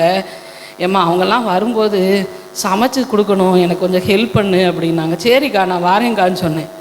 சொல்லிகிட்டே இருந்தேன். திடீர்னு ஒரு நாள் நாளைக்கு வாரேன்னு சொல்லிட்டாங்க அப்படின்னு. அப்போது நான் சரிக்கா நான் செய்கிறேன், இல்லை உனக்கு செய்ய முடியாது, மத்தியானம் உனக்கு பெண்கள் கூட்டம், எனக்கு ஒரு ஹெல்ப் பண்ணு, நான் காசு தரேன், புஷ்பம் சகோதரிகிட்ட சொல்லி சமைச்சு எனக்கு வாங்கிட்டு வந்து கொடுத்துரு அப்படின்னு ஆசையா. அப்புறம் நான் புஷ்பா கிட்ட போய் காசை கொடுத்து அவங்க வேண்டான்றாங்க. இல்லை நீ கொடுத்துரு, வேலைக்காரன் கூலிக்கு பாத்திரனா இருக்கான், நீ கொடுத்து அவங்கள சமைச்சு எனக்கு கொண்டு வர சொல்லு. சமைச்சு கொண்டு போய் கொடுத்து அப்புறம் பிரகாஷ்கிட்ட சொல்லி கடையில் பிரியாணி வாங்கி வந்தவங்களுக்கு அந்த அக்கா அன்னைக்கு நைட்டு எனக்கு ஃபோன் பேசுகிறாங்க, திணறிக்கிட்டே பேசுகிறாங்க. எனக்கு கஷ்டமாக இருக்குது, என்னடா அந்த அக்கா இவ்வளோ திணறிக்கிட்டு பேசுகிறாங்க, நாளைக்கு கூட்டத்துக்கு எல்லோரும் வரும்போது இந்த அக்கா நல்லா இருப்பாங்களா, இவங்களால உட்கார முடியுமா அப்படின்னு நான் யோசிக்கிறேன். அவங்க அதையெல்லாம் பற்றி கவலைப்படலை. அடுத்த நாள் சாப்பாடு செஞ்சு போய் கொடுத்தோம். எங்கேருந்தோ வந்தாங்க, முகத்தையே பார்க்காமலே அவங்க ஃபோனில் தானே செய்தி கொடுத்தாங்க. அவங்கெல்லாம் வந்து இவங்களை கட்டி தழுவி அக்கா அவங்கள பார்க்கணுன்னு நினச்சவங்க, வசனத்தை இவ்வளோ நல்லா தியானித்து கொடுக்குறீங்களேக்கான்னு அவ்வளோ சந்தோஷமாக அவங்ககிட்ட பேசிட்டு போனாங்க. வந்தவங்களுக்கு அப்படி உபசரித்து அனுப்புனாங்க. நான் நினச்சி பார்த்தேன், முடியாத காலத்தில் கூட முகமறிஞ்ச சகோதரர்கள்கிட்டயே அன்பு காட்டுறதுக்கு அவ்வளோ யோசனையப்படுற இந்த காலத்தில் முகமறியாத அவங்க மேலே அவ்வளோ அன்பு வச்சு அவங்கள அப்படி உபசரித்து அவங்களுக்கு அப்படி சாப்பாடு கொடுத்து அனுப்புனாங்க. எங்களெல்லாம் சபையில் இந்த மகேஷ் இவங்க எல்லாரையும் கூட்டிகிட்டு வா, ஒரு நாள் எங்கள் வீட்டில் ஜெபம் பண்ணுவோம் அப்படின்னாங்க. சரின்னு ஜெபம் பண்ண போயிட்டா பார்த்தா அவ்வளோ சாப்பாடு செஞ்சு எங்களுக்கு வச்சுருக்காங்க. சாப்பாடு, வடை, பாயாசம்னு. இக்கா ஏங்கா இவ்வளோ செஞ்சீங்க, நாங்கள் ஜெபம் பண்ண தானேக்கா வந்தோம் அப்படின்னு. இல்லைப்பா சாப்பிட்டு போங்க அப்படின்னு. நீங்கள் மாதத்தில் ஒரு 2 தடவை எங்கள் வீட்டுக்கு வாங்க. நான் சொல்லிட்டு வந்தேன், அக்கா நாங்கள் சும்மா வந்து நீங்கள் டீ போட்டு கொடுத்தா வருவோம்க்கா, நீங்கள் இப்படி சாப்பாடு செஞ்சால் உங்களுக்கு சிரமமாக இருக்குமேக்கா அப்படி. அப்படியெல்லாம் நினைக்காத, சும்மா கூட்டிகிட்டு வா. இந்த இப்போ முடியாத சமயத்துலையும் கூட என்கிட்ட சொல்லிக்கிட்டு இருந்தாங்க, லில்லியக்காவை கூட்டிகிட்டு வந்துரு, லூர்து மேரியை கூட்டிகிட்டு வந்துரு, ஜமுனாவை கூட்டிகிட்டு வா, சேர்ந்து ஜெபம் பண்ணுவோம். ஜமுனா அங்கங்கே அலையாமல் அதுக்கு ஆண்டவரை பற்றி ஆலோசனை சொல்லி எப்படி பிசாசை கட்டி ஜெபம் பண்ணணும்னு சொல்லுவோம் அப்படின்னு சொன்னாங்க. நான் தான் அக்கா முடியாமல் இருக்கிறாங்க, எல்லாரையும் கூட்டிகிட்டு போய் அவங்கள தொந்தரவு பண்ணுற மாதிரி இருக்கக்கூடாதே அப்படின்னு யோசித்தேன். ஆனால் எனக்கு பெரிய ஒரு ஆச்சரியம் என்னென்னா, முடியாத சமயத்துலேயும் அவங்கள உற்சாகப்படுத்தணும், இவங்கள உற்சாகப்படுத்தணும். அவங்க வீட்டுக்கு சண்டே கிளாஸு போகும்போது ஒரு 4 வீடு தாண்டி அவங்க வீட்டுக்கு போகணும். போகிற வழியில் ஒரு பாட்டி முடியாமல் கிட்டத்தட்ட ஒரு 2 வருஷமாக முடியாமல் படுக்கையில் கிடக்கு. நான் ஒரு நாள் அக்காட்ட சொன்னேன், அக்கா இதை தாண்டி இந்த பாட்டியை பார்க்க உங்கள் வீட்டுக்கு வரேங்க, எனக்கு மனசுக்குள்ளே அந்த பாட்டிக்கு ஆண்டவரை பற்றி சொல்லணும்னு ஆசை. போவோம், நீ வா நான் வரேன் அப்படின்னாங்க. ஒரு நாள் காலேஜ் ப்ரேயர் முடிச்சுட்டு போனேன், வான்னு சொல்லி நாங்கள் 2 பேரும் போனோம். அவங்க வீட்டில் இந்த அக்காவுக்கு உட்கார கூட இடம் இல்லை. அப்புறம் ரொம்ப நேரம் நின்றுக்கிட்டே இருந்தாங்க நான் சொல்கிற வரைக்கும். அப்புறம் ஒரு ஸ்டூல் இருந்துச்சு, அதில் உட்காந்தாங்க. அவங்களுக்கு ஆண்டவரை பற்றி அவ்வளோ சொன்னாங்க. நேற்று அக்கா இறந்ததுக்கு போயிட்டு திரும்பி வரேன், நாங்கள் பேசிகிட்டு இருக்கப்போ அவங்க அந்த பாட்டியோட பேத்தி மக எல்லாம் வந்துருச்சுங்க, ஆண்டவரை பற்றி கேட்டுச்சுங்க. நேற்று அந்த சொல்லுதுங்க, இந்த அக்கா எங்கள் அம்மாவுக்காக ஜோமனி அவங்க இறந்து போயிட்டாங்க அப்படின்னுச்சுங்க. என்னை கூப்பிட்டு சொல்லிச்சுங்க. நான் சொன்னேன், அந்த அக்கா வந்து பூரண வயசில் மரணத்தை சந்திச்சிருக்கிறாங்க. பிள்ளைகளெல்லாம் கட்டி கொடுத்து பேரம்பேத்தியை பார்த்து பேரம்பேத்திகளுடைய கல்யாணத்தையும் பார்த்து உலகத்தில் இருந்த வரைக்கும் புருஷன் பிள்ளைகளோட சந்தோஷமாக இருந்தாங்க. ஆண்டவர் இந்த பூமியில் அவங்க படுக்கையில் கிடந்து வேதனைப்பட வேண்டான்னு சந்தோஷமாக அவர் ஆராதித்த ஆண்டவரை துதிக்கும்படியாக ஆண்டவர் எடுத்துக்கிட்டாரு. இன்றைக்கி ஆண்டவர்கிட்ட அவங்க போயிட்டாங்க, அவங்க முந்தி போயிருக்காங்க, நாங்கள் பிந்தி போவோம், கண்டிப்பாக அவங்கள ஒரு நாள் பார்ப்போன்ற நம்பிக்கை எங்களுக்கு இருக்குதுன்னு சொன்னேன். உடனே அந்த அம்மா, ஆமாம் இதை மாதிரி படுக்கையில் கிடந்து கஷ்டப்படக்கூடாது அப்படின்னாங்க. அப்போ நான் ஆச்சரியமாக யோசித்து பார்த்தேன், அக்கம் பக்கத்தில் இருக்கவங்களுக்கு ஆண்டவரை பற்றி சொல்லணும், சண்டே கிளாஸ் எடுக்கணும். அவங்களுக்கு வர முடியாத நேரத்தில் கூட அவங்க பேத்தி அனுப்பி, தன்சிகா போய் அந்த வீட்டில் போய் அவங்கள கூட்டிகிட்டு வா, இந்த வீட்டில் போய் இவங்கள கூட்டிகிட்டு வா அப்படின்னு அப்படியா கடைசி வரைக்கும் ஆண்டவருக்காக செயல்பட்ட ஒரு சகோதரி. ஆண்டவர் வந்து இன்னும் நீ எனக்காக வேதனைப்பட வேண்டாம், நீ பட்ட வேதனை போதும், நீ எனக்காக பட்ட காரியங்கள் போதும் சொல்லி சந்தோஷமாக அவர் சமூகத்தில் எடுத்துக்கிட்டார். அக்கா, அருமையான அக்கா, படுக்கையில் இல்லாமல் அவங்க வேதனையெல்லாம் நீங்கி ஆண்டவர் சமூகத்தில் இளைப்பாடுறாங்கன்னும் போது பிள்ளைங்க அவங்கள குறித்து துக்கப்பட வேண்டாம். அவங்க ஆண்டவர் சமூகத்தில் இளைப்பாடுறாங்க.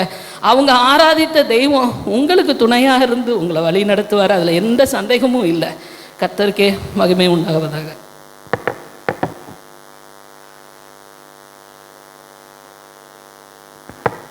வேறு யாராவது ஒருவர் சொல்ல வேண்டும் என்று ஆசைப்பட்டால் சுருக்கமாக ஒரு 3 நிமிடத்துக்குள்ளாக முடிக்கும்படியாக.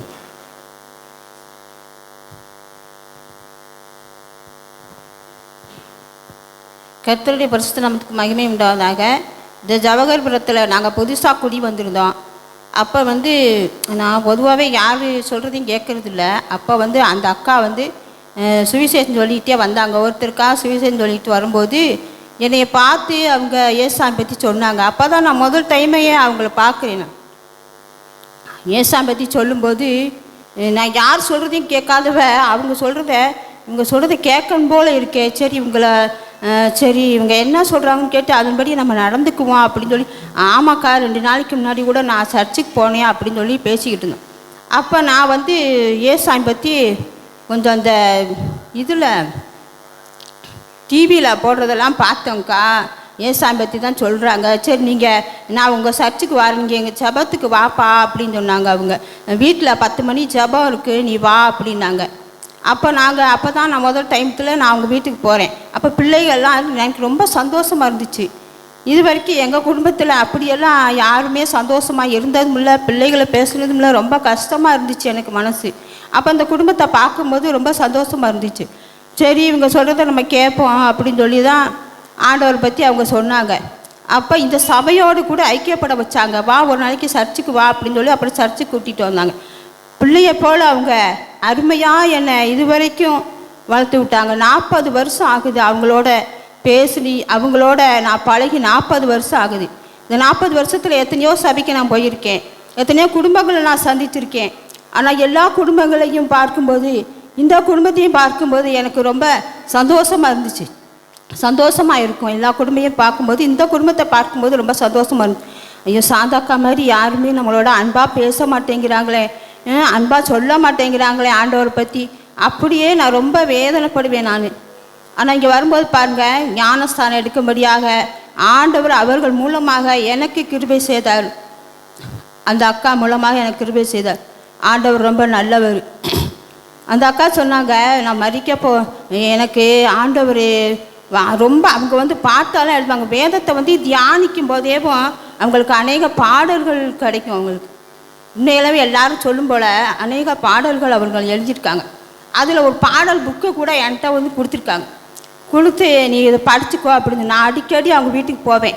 அப்போ நான் இந்த ரொம்ப தூரத்தில் குடியிருந்த போது கூட நான் போக முடியாதபடி இப்போ தான் சமீபத்தில் தான் 1 மாதத்துக்கு முன்னாடி நான் போய்கிட்டு இருக்கேன். ஏன்னா எனக்கும் நுரையீரல் ஆப்ரேஷன் பண்ணியிருந்தேன்னா அதனால் ரொம்ப தூரம் நடக்கக்கூடாதுன்றதுனால அவங்க வீட்டுக்கு போக முடியாமல் நான் கஷ்டப்படுறேன்.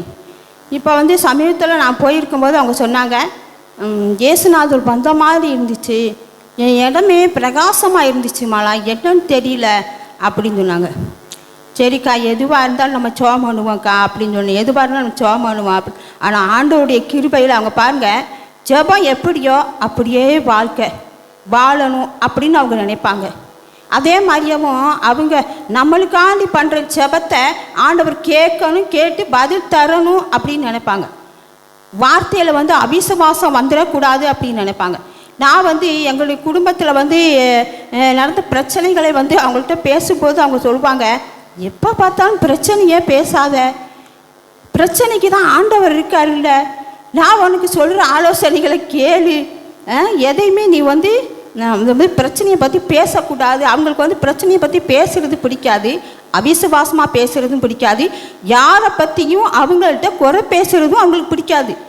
ரொம்ப சந்தோஷமான ஒரு காரியம். அவங்கள்ட்ட நான் கற்றுக்கொண்டது நிறையாவே கற்றுக்கொண்டேன். எனக்கு ஜெபிக்க தெரியாது. நான் இந்து குடும்பத்தில் சேர்ந்தேன்னா, இந்து குடும்பத்தில் இருந்து வந்தவளா, அதனால ஜெபிக்க தெரியாது, வேத வாசிக்க தெரியாது, எதுக்குமே தெரியாது எனக்கு. நான் காலையில் எத்தனை மணிக்கு ஜெபம் பண்ணுவேன்? நான் காலையில் 10 மணிக்கு தான் ஜெபம் பண்ணுவேன். வேத வாசிப்பேன் அப்படின்னு ஆரம்பத்தில் நான் சொல்வேன். அவங்க சொன்னாங்க அப்படியெல்லாம் ஜெபம் பண்ணக்கூடாது, அதிகாலையில் ஜெபம் பண்ணணும் அப்படின்னு. அப்போ நீ ஆனாயை வந்து எப்படி போடுவ அப்படின்னு. ஆனா வந்து அதிகாலைக்கு ஆனா தானே முதல் எழுத்து வரும். நீ அதை ஆனாவை விட்டுவிட்டு நீ ஆவணாவை போட்டின்னு எப்படி உனக்கு மார்க் போடுவார் ஆண்டவர்? அப்படியெல்லாம் செய்யக்கூடாது, அதிகாலையில் ஜெபம் பண்ணணும் அப்படின்னு. அதிகாலை அவங்க சொன்னதுலேருந்து இது வரைக்கும் அதிகாலை ஜெபத்தை ஆண்டோடைய கிருபையால் நான் இப்போ வந்து நான் பண்ணிக்கிட்டு இருக்கேன். ஒவ்வொரு டைமும் அவங்க வந்து என் கூட பேசும்போது அந்த ஜெபத்தை குறித்து, வேத வாசிப்பை குறித்து, இப்படித்தான் என்ன பிரச்சனைனா அதுக்காண்டி நான் ஜெபம் பண்ணேன்னா ஆண்டவர் என் ஜெபத்தை கேட்டார்.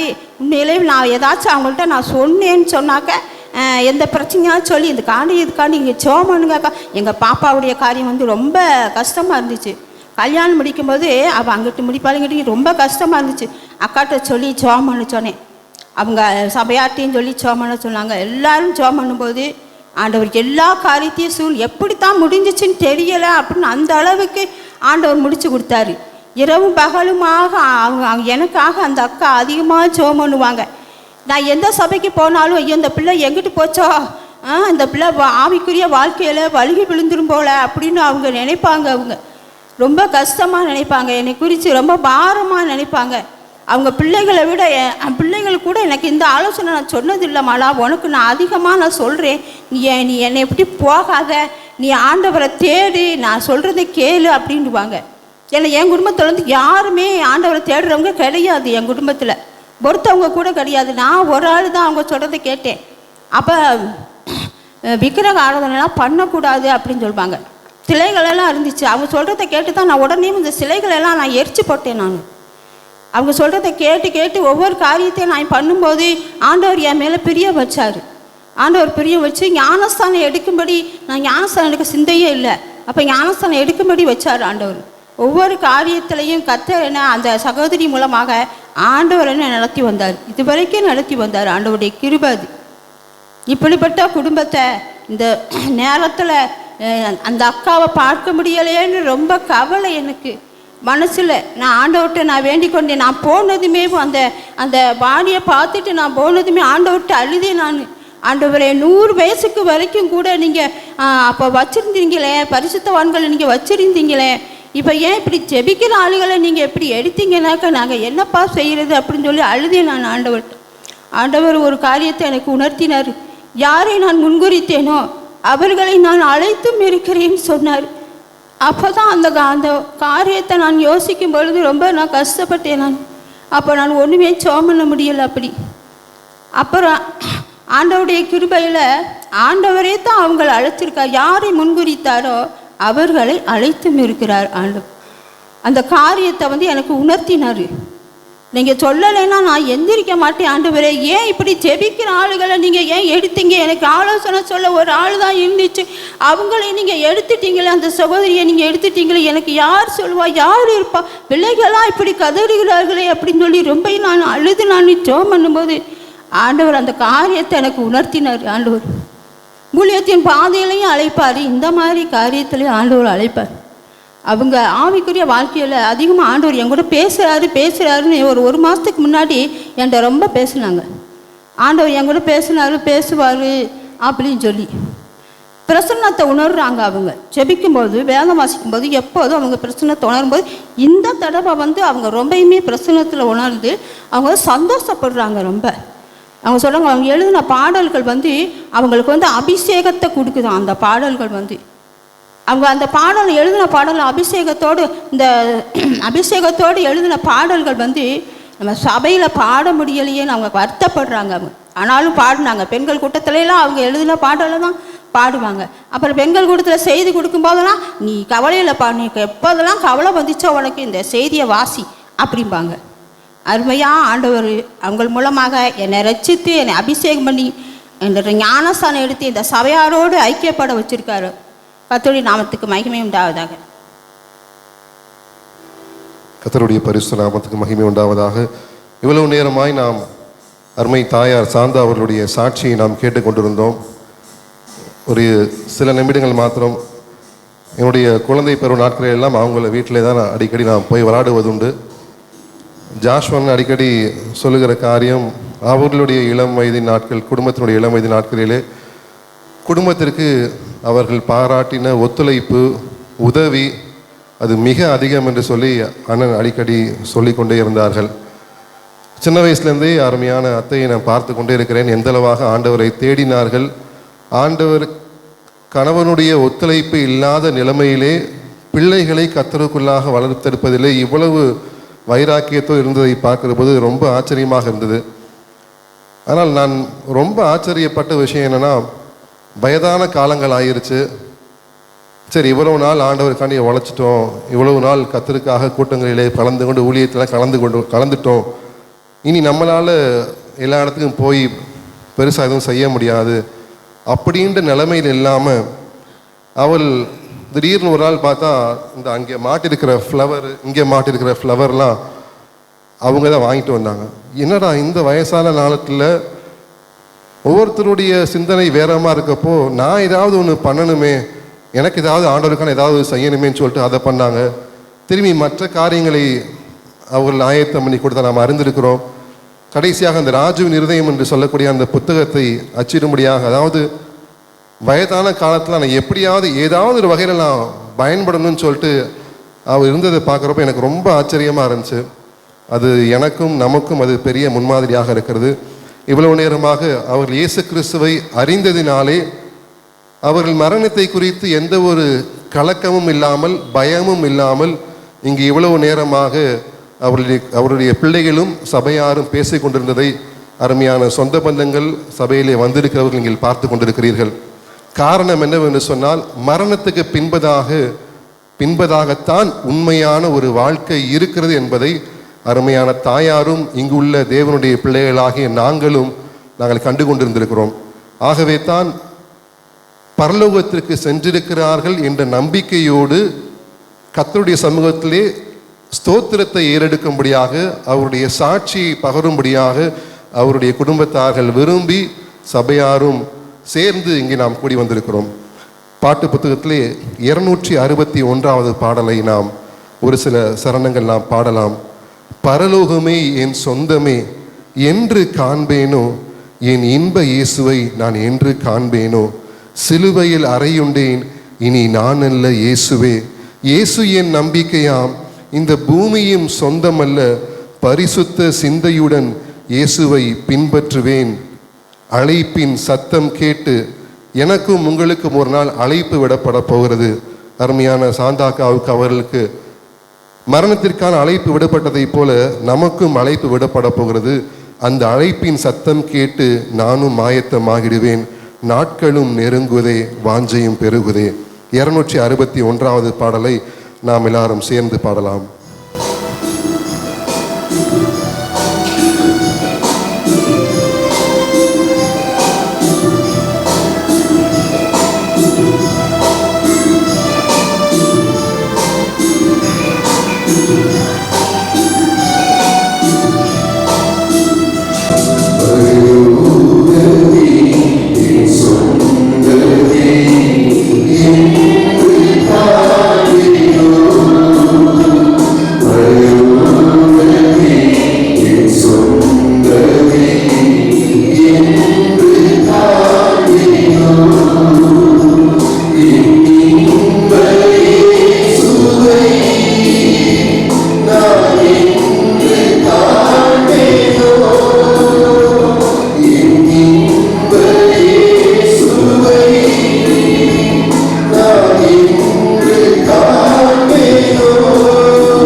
அவரின்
அடுத்ததாக கடைசியாக நாம் முக்கியமான நேரத்திற்குள்ளாய் நாம் வந்திருக்கிறோம். கர்த்தருடைய வார்த்தைகளை கேட்கவிருக்கிறோம். கர்த்தருடைய வார்த்தை ஆண்டவர் நமக்கு ஆசீர்வாதம் தரும்படியாக சகோதரர் ஜான் பீட்டர் அவர்கள் முன் வந்து ஜெபத்திலே வழிநடத்தும்படியாக அன்போடு கேட்டுக்கொள்கிறோம்.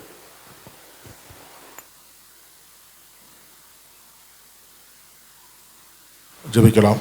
நேசிக்கிற நல்ல ஆண்டவரே, இந்த மகிழ்ச்சியான மாலை வேலைக்காக நன்றி செலுத்துகிறோம். அருமையான சாந்தா அக்காக்காக நன்றி, அவர்களுடைய சாட்சியான வாழ்க்கைக்காக நன்றி. ஒரு தனி மனிதியாக அவர்கள் சபைக்கு பிரயோஜனமாகவும் குடும்பத்துக்கும் சமுதாயத்துக்கும் ஒரு நல்ல பங்கை அவர்கள் வகித்து சென்றிருக்கிறார்கள். எங்களுக்கெல்லாம் அவர்கள் சாட்சியாக இருந்ததுக்காக உங்களுக்கு நன்றி செலுத்துகிறோம். அவருடைய சாட்சி நிலையிலே நாங்களும் உங்களுடைய நாமம் மகிமைக்கென்று ஜீவனம் பண்ண எங்களுக்கு உதவி செய்யுங்க. அருமையான நேரத்திலும் நாங்கள் வசனத்தை கேட்க இருக்கிறோம். உங்களுடைய தாசரை எடுத்து பயன்படுத்துங்க. எங்களுடைய வாழ்க்கைக்கு இந்த வசனம் பிரயோஜனப்படட்டும். இயேசு கிறிஸ்துவின் நாமத்தில் எங்கள் ஜெபங்களை ஏறெடுக்கிறோம் நல்ல பிதாவே, ஆமென்.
ஒவ்வொரு மனிதனும் ஆறுதலை தேடி இயங்குகிறார். அநேக குடும்பங்கள் ஆறுதல் இல்லாமல் தற்பதிக்கிறது. யாருடைய அச்சுவா யாருடைய பேச்சுவார் என்று சொல்லி மனிதர்கள் பல பிரச்சனைகளினாலே அனுசரிப்பட்டு பல பிரச்சனைகளினாலே வேதனைப்பட்டு எங்கு ஆர்வம் கிடைக்கும் என்று அங்கு இன்னும் அலைந்து அலைவாய்கிறார். ஆனால் 2000 ஆண்டுகளுக்கு முன்பாகவே ஆறுதலின் தெய்வமாக ஆண்டவர் இயேசு கிறிஸ்து வந்திருப்பதை இருக்கிறதை மனிதர்கள் அறியாமல் இருக்கிறார்கள் என்று பார்க்கிறார். வேதத்திலிருந்து 2 வசனத்தை நாம் வாசிக்கலாம். 2 கொரிந்தியர் 1ஆம் அதிகாரம் 2 கொரிந்தியர் 1ஆம் அதிகாரம் 4ஆம் 5ஆம் வசனத்தை பார்க்கலாம்.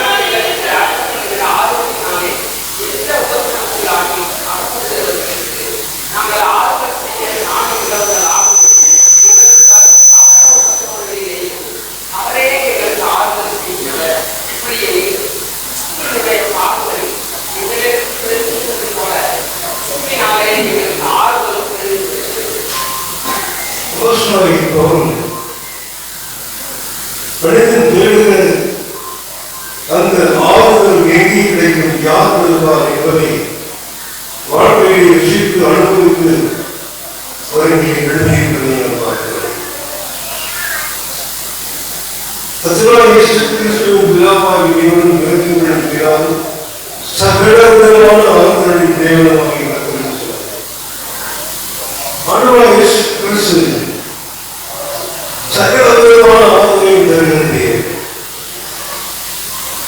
மனிதர்களுக்கு ஒவ்வொரு விதமான நிலையை ஆறுதல் தேவைப்படுகிறது.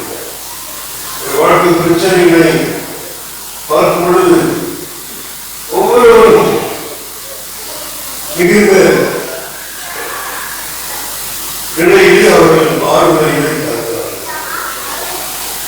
இந்த மாத வேளையிலே உங்களுடைய ஆண்டவராகிய இயேசு கிறிஸ்து தாமே பிரியே தேவனாகிய பரிசுத்தாவியான சுவாமி உங்களை ஆற்றுவாராக, உங்களை ஆறுதல் கொடுவாராக, உங்களை தேற்றுவாராக. உங்களுடைய இடத்திலிருந்து கவலை துக்கம் எல்லாம் இயேசு கிறிஸ்துவின் நாமத்தில் நீங்கி போவதாக.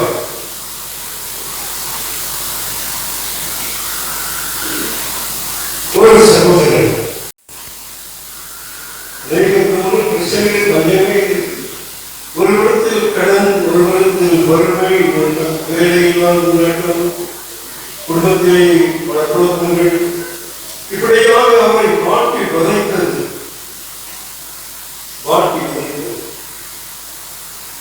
ஒரு நாள் அவர் வீட்டிலிருந்து எழுந்து ரோட்டில் நடந்து போகும்போது அவரை எரியாமல் கண்களிலே கண்ணீர் காரை காரையாக வளர்ந்து கொண்டது. இயேசுவே, என்னுடைய நிலையை பாருங்கள், கஷ்டத்தை பாருங்கள். யாருமே என்னை புரிந்து விடுவார்கள் சொல்லுகிறார்கள்.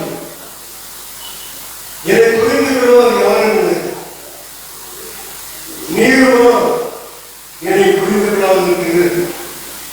என்னுடைய நிலைமையெல்லாம் உங்களுக்கு தெரியும், என்னுடைய சூழலை தெரியும், நான் பாட்டி வதைக்கப்படுவது உங்களுக்கு தெரியும்.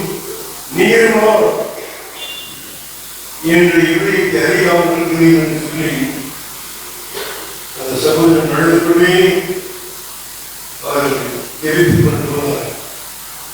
ஒரு மாணவரிடத்தை ஜெயிப்பதற்காக விழுவாமல் அவரிடத்தின் ஆழத்திற்கு கத்தை கதறினார்.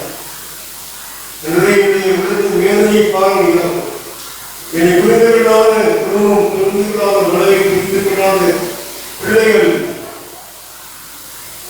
நேர்மா புரிந்து விடவில்லை.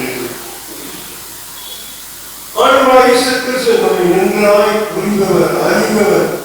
இங்கே வந்திருக்கிற ஒவ்வொருவரையும் நிலைமை அவருக்கு தெரியும். நீங்கள் எந்த நிலையில் மாணவர்களையும் வந்திருக்கிறீர்கள், உடைய பிரச்சனை என்ன, உடைய கஷ்டம் என்ன, உடைய வியாதி என்ன, ஏதோ எதுவுங்களை பயப்படுத்துகிறது, உங்களை கவனிக்கிறது எது, என்னுடைய எல்லாம் ஆண்டவராகிய இயேசு கிறிஸ்து அறிந்தவராக இருக்கிறார். நீங்கள் கண்ணீரோடு ஒருவேளை அமர்ந்திருந்தால் கர்த்தருடைய கண்ணீரை பார்க்கலாம். ஆண்டவர் உங்களை அறிந்திருக்கிறார். யாருமே விசாரிக்கவில்லை, யாருமே கவனிக்கவில்லை, யாருமே எனக்கு ஆர்வம் கூறுகிறது என்று தனிக்கும் பொழுது ஆண்டவரை கிடையாது.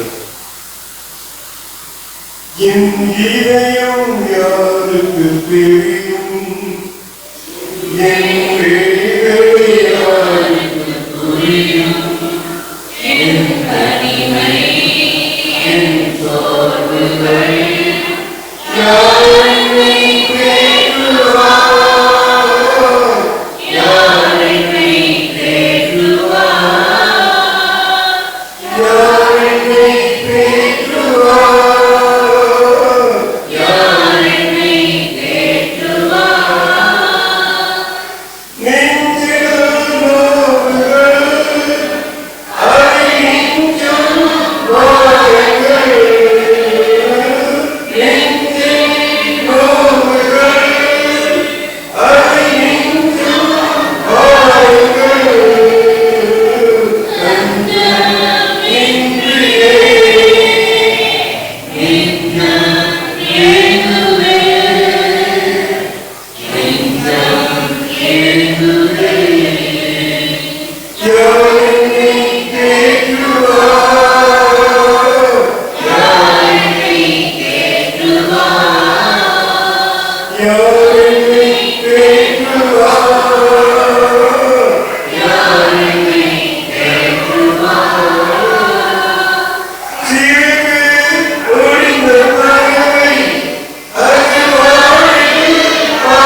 உள்ள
இருந்த ஒரே ஒரு மகளும் போய்விட்டாலும் இனி எனக்கு யார் இருக்கிறார்கள்? இனி நான் யாரை சார்ந்து வாழ்வது? இனி எனக்கு யார் என்று ஏழு சகோதரி அழுது பிறந்தார். அந்த சந்தர்ப்பங்கள் எல்லாம் ஊராரெல்லாம் அந்த அருமையான அம்மாவுக்கு ஆர்வம் சொன்னார். ஒவ்வொருவரும் ஆர்வம் சொன்னார். ஒவ்வொரு குடும்பமும் அல்லாதே எழுபது சொல்லி பார்த்தோம். படித்திருக்கிறதை யாருமே மாற்ற செய்யவில்லை. யார் சொல்கிற ஆர்வம் கேட்க முடியும். அந்த பிள்ளை இருந்து ஒரு மாதம் ஆகிட்டு ஒரு மாதம் அழுது கொண்டிருக்கிறார்.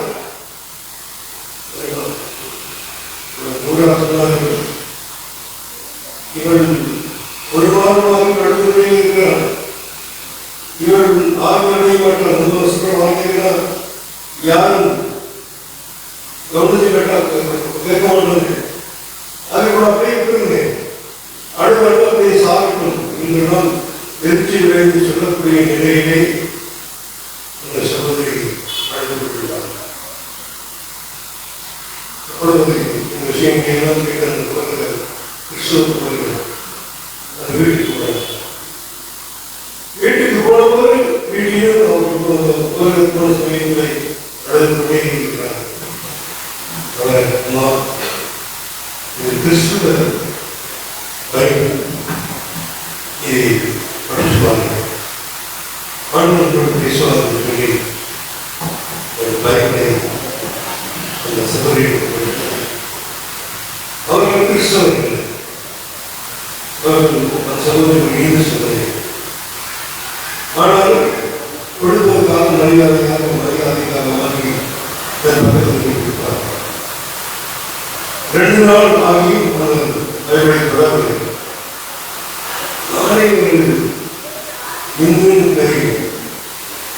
நானும் வந்து என் பைபிள் கொடுத்து என் சொல்லி என் குழந்தை அம்மா பொருட்களுக்கு கோபம் தெரிஞ்சு சரி. ஆனாலும் என்னதான் பொருட்கள் பார்த்தோமே நேரம் போக வேண்டும், இவர்கள் அழுவது என்று சொல்லி அவர்கள் அந்த பைபிளை எடுத்து திறந்து வாசிக்க ஆரம்பித்தார். 2 கட்டாயிற்று. மூடி வைக்க வேண்டும் என்று எண்ணம் இருக்கிறது. அடைக்க வேண்டும், படிக்க வேண்டும், மீண்டும் வாசிக்க வேண்டும், மீண்டும் வாசிக்க வேண்டும், மீண்டும் வாசிக்க வேண்டும். உள்ளத்தில் வந்த நீரூற்று போல உடல் ஆர்வம் தூங்கியது. என்ன கிறிஸ்துவ பைபிள் வந்து இவ்வளவு வாசிக்கிறார்கள். காலையில் சாப்பிடுவேன், மத்தியானம் சாப்பிடுவேன், நைட்டில் சாப்பாடு வேண்டாம், அறிக்கை விளக்கு வச்சுட்டு அந்த பைபிளை படிக்கிறார்கள். உண்மையில் அறியாத நீ இந்த வேதத்தை இப்படி வாசிக்கிறாயே, ஏன் இப்படி வாசிக்கிறார்? வாசிக்க பேராக இடிக்கிறது. இதை அறிவியெல்லாம் மாறிட்டு, இதை உள்ளது அந்த கவலையெல்லாம் மாறிவிடுது. என்னோட மாறுவதாக இருக்கிறது, ஆதரவாக இருக்கிறது, நிம்மதியாக இருக்கிறது. என் மகள் நல்ல இடத்தை போயிருப்பார். எனது சகோதரி சொன்னார்கள், வாசித்து வாசித்து வாசித்து ஒரே மாதத்தில் இந்த பைபிள் வாசித்து ஒரே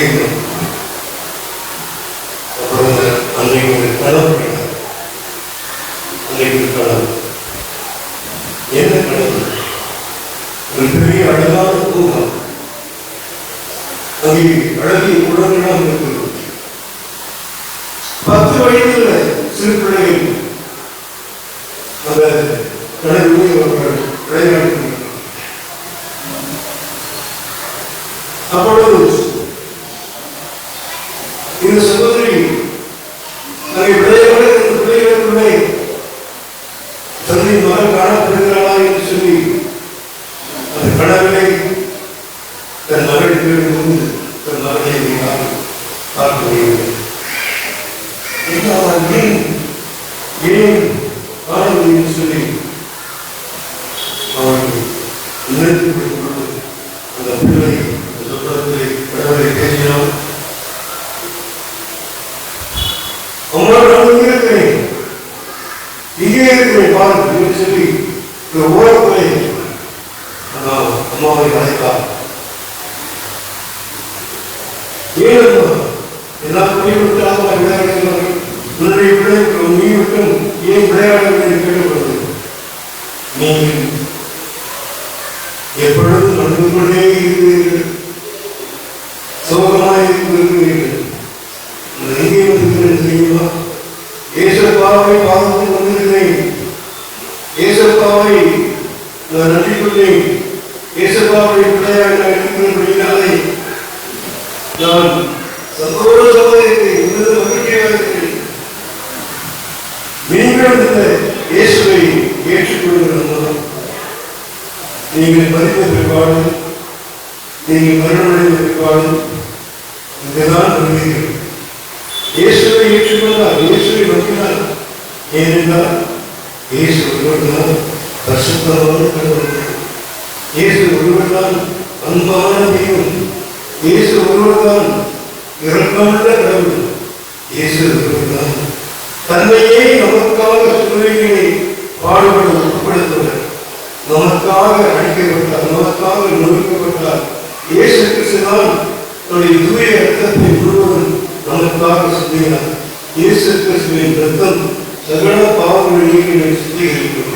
உங்களுடைய பாவங்கள் நீக்கப்படுவதனால் இயேசுவின் இரத்தத்தால் மட்டும்தான் முடியும்.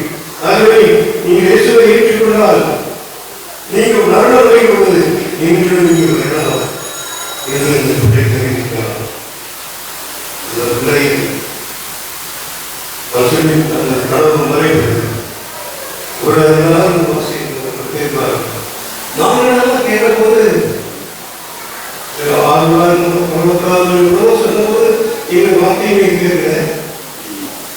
யாரும் ஒரு நாள் வந்து கிறிஸ்துவ போனாங்க, அதை வாசித்த உடனே உடைய கவலைகளை மறைக்கின்ற, உடைய துக்கமெல்லாம் மறைக்கின்ற என்று சொல்றது அந்த அருமையான சகோதரி சொன்னாங்க.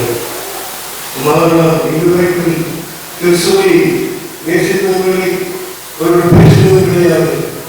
ஆனால் அந்த புத்தகத்தை வாசிக்க அவர் யார், அவர் எப்படிப்பட்டவர், எவ்வளவு அன்புள்ளவர், எவ்வளவு இறக்கமுள்ளவர், எவ்வளவு கருணை உள்ளவர், விழுங்காக எனக்காக என்ன செய்வார் என்று பக்கமாக சொல்லுவார். பாடல்கள் உச்சத்தலையில் உள்ளதால் வரைக்கும் ஒரு அடிக்கப்பட்டு நொறுக்கப்பட்டார், நமக்காக சிலுவை சொல்லுவார், சிலுவையை அடிக்கப்பட்டார், இதுவே அர்த்தத்தை செஞ்சார்.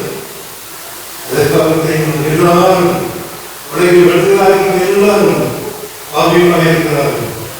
எந்த விதத்தை செய்தவர்களும் பாவிகளாக இருக்கிறார்கள். அந்த பாவம் போக வேண்டுமானால் இந்த பரிசுத்த இயேசுவை வர வேண்டுமா?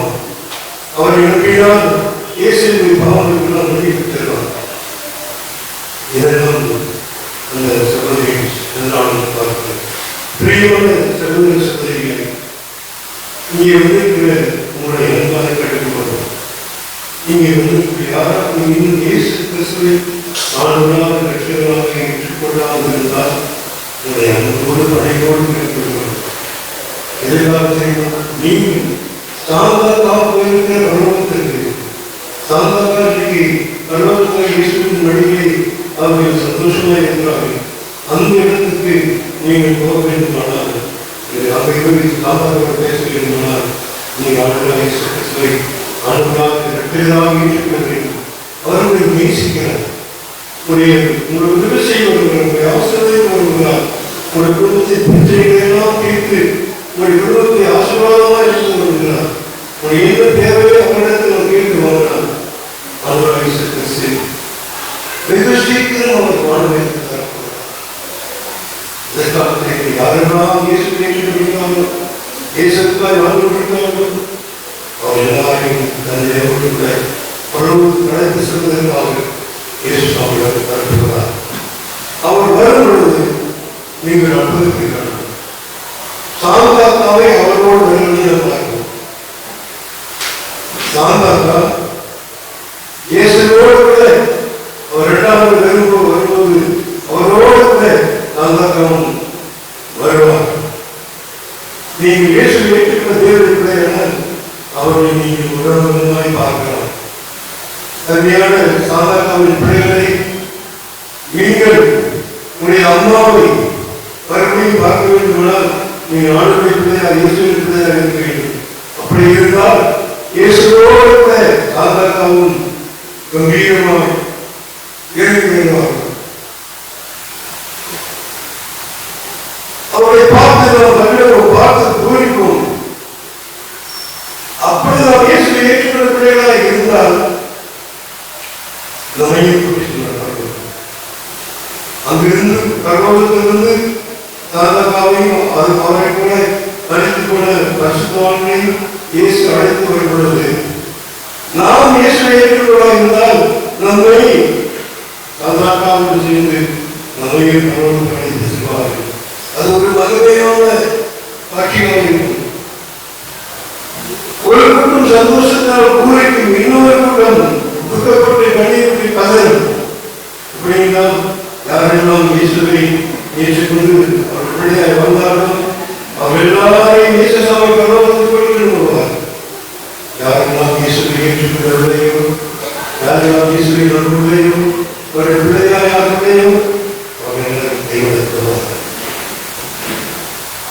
அந்த கைவிடப்பட்ட நிச்சயத்திலிருந்து பயங்கர புத்திரம்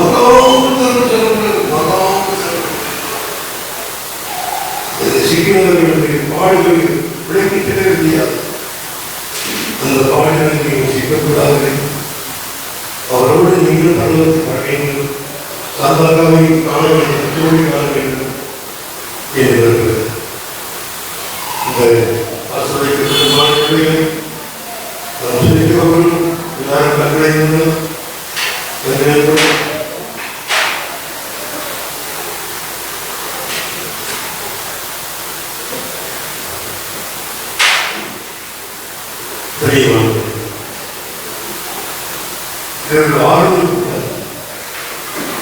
இயேசுவை ஆறுதல் அவர் ஆறுதலை தேவனாய்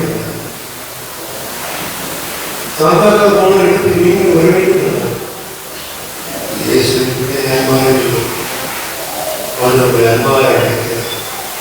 அவர்களை உடனே நான் உனக்காக 2000 ஆண்டுகளுக்கு முன்பாக மனித உருவத்தில் வந்தேன். சிலுவையை அழைக்கப்பட்டு பாடுபட்டு உன்னை கூட்டி சொல்லக்கூடிய மரபுகளை நீ ஏற்றுக்கொள். நீ நம்புவதை விசுவாசி. நீர் என்னோடு வருவாய், நிச்சயத்தை காணுவாய். நீ மகிழ்ச்சியாக வாழ்வாய். நீ வருவாய் நன்றாக இருக்கிறார்.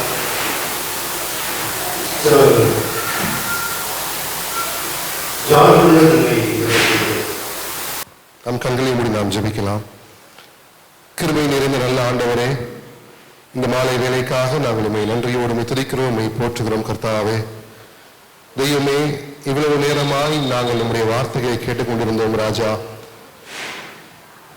ஆண்டவராக இருக்கிற இயேசு கிறிஸ்து சகலவிதமான ஆறுதலின் தெய்வம் என்று சொல்லி நாங்கள் பார்த்தோம். கர்த்தாவே, ஒரு மனிதனுடைய வாழ்க்கையிலே அவனுடைய என்ன விதமான சூழ்நிலைக்கும், என்ன விதமான பிரச்சனைகளுக்கும், என்ன விதமான போராட்டங்களுக்கும் நீர் ஆறுதலின் தெய்வமாக இருக்கிறீர் என்று சொல்லி, சகலவிதமான ஆறுதலின் தெய்வம் என்று சொல்லி கர்த்தாவே உண்மை நாங்கள் பார்த்தோம். கர்த்தாவே, எங்களுடைய வாழ்க்கையிலே கர்த்தாவே அப்பா, எங்களுடைய கடந்த கால வாழ்க்கையை நாங்கள் திரும்பி பார்க்கிற வேளையிலே நீர் இல்லாதிருந்திருந்தால் கர்த்தாவே எங்களுடைய வாழ்க்கை என்றைக்கும் அது அழிந்து போயிருந்திருக்க வேண்டும். ஆனால் ஆறுதலும் தெய்வமாக இருக்கிற நீர் கர்த்தாவே எங்களை அப்பா உண்மை அறியும்படிக்கு செய்து உம்முடைய பிள்ளைகளாக்கி கர்த்தாவே எங்களுக்கு நம்பிக்கை கொடுத்து, ஆறுதல் கொடுத்து, சமாதானம் கொடுத்து, புதிதும் ஜீவனமான மார்க்கத்தை காண்பித்து கர்த்தாவே எங்களுடைய ஜீவனை பார்க்கிலும் அப்பா அதிகமான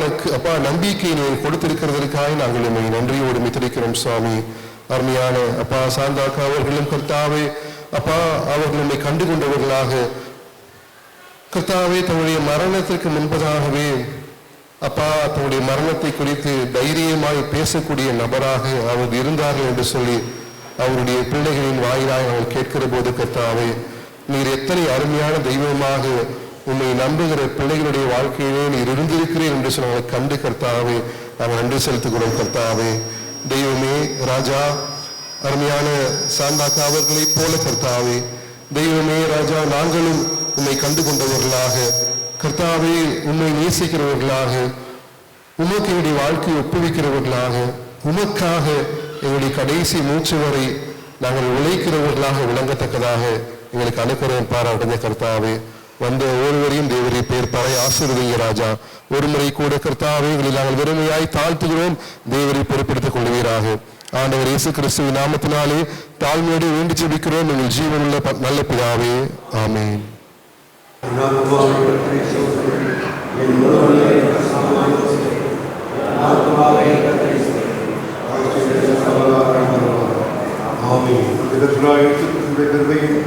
பிதாவாகிய அன்பும் பரிசுத்தாவியானுடைய அன்னையுடைய ஐக்கியம் நம் அனைவரோடு கூட என்றும் நிலைத்திருப்பதாக. நாம் அப்படியே அமர்ந்திருக்கலாம். சகோதரர் பிரகாஷ் அவர்கள் முன் வந்து சில வார்த்தைகளை பகிர்ந்து கொள்வார்.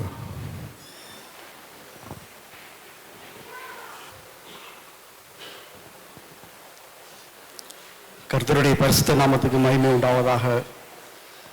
என்னுடைய தாயாருடைய ஸ்தோத்திர கூட்டத்திற்காக அநேகர் நீங்கள் என்னுடைய அழைப்பை ஏற்று வந்திருந்தீர்கள். அவர் எல்லாருக்காக எங்கள் குடும்பத்தின் சார்பாக கர்த்தருடைய நாமத்தினாலே நான் நன்றியை தெரிவித்துக் கொள்கிறேன். எனது தாயார் ஆண்டவராய் இயேசு கிறிஸ்துவை தனது சொந்த இரட்சகராக அவர் ஏற்றுக்கொண்டு இருக்கிறார். அவர் எப்படி ஏற்றுக்கொண்டார்? ஆண்டவரிடத்தில் பாவ மன்னிப்பு கேட்டு, பாவியாய் இருக்கிற என் மேல் கிருபையாயிரும் என்று சொல்லி ஆண்டவராய் இயேசு கிறிஸ்துவை ஏற்றுக்கொண்டார்கள். இந்த பாவ மன்னிப்பிற்காக நான் என்ன செய்ய வேண்டும் என்று சொன்னால், அவர்கள் பணமோ பொருளோ எதுவுமே கொடுக்கவில்லை. பாவியாய் இருக்கிற என் மேல் ஆண்டவரை கிருபையாயிரும் என்று சொல்லி சொந்த இரத்தத்தை, ஆண்டவராய் இயேசு கிறிஸ்து கல்வாரி சிலுவையில் சிந்தின சொந்த இரத்தத்தை கொண்டு அவர் பாவ மன்னிப்பை பெற்றுக்கொண்டு இன்று அவர்கள் பரலோகத்திலே கர்த்தருடைய சன்னிதானத்தில் இருக்கிறார்கள். அந்த ஆண்டவராய் இயேசு கிறிஸ்துவை நீங்களும் ஏற்றுக்கொள்ளும் பொழுது அவர் இலவசமாக உங்களுக்கு பாவத்தின் மன்னிப்பை கொடுக்கிறவராக இருக்கிறார். அவரை நீங்கள் ஏற்றுக்கொள்ளுங்கள் என்று உங்களிடம் நான் பணிவாக கேட்டுக்கொள்கிறேன். இப்போது உங்களுக்காக உணவு ஆயத்தம் பண்ணப்பட்டிருக்கிறது. நீங்கள் அனைவரும் உணவு அருந்து செல்லும்படியாக கேட்டுக்கொள்கிறேன். அனைவருக்கும் மேலே மாடியிலே ஆயத்தப்பட்டுப்பட்டிருக்கிறது. இப்போது நீங்கள் சொல்லலாம், என்னால் வயதானவர், என்னால் நடக்க முடியவில்லை என்று சொல்லி ஒரு சிலர் கேட்கலாம். அவர்களுக்காக கீழே இங்கே உணவு டேபிள் போட்டு இங்கே ஆயத்தப்பட்டுப்படுத்தியிருக்கிறது. நீங்கள் நடக்க முடியாதவர்கள் இங்கே கீழே இருந்து நீங்கள் சாப்பிட்டு விட்டு செல்லலாம். தேவனுடைய நாமத்துக்கு என்றும் என்று மகிமை உண்டாவதாக. ஆமென்.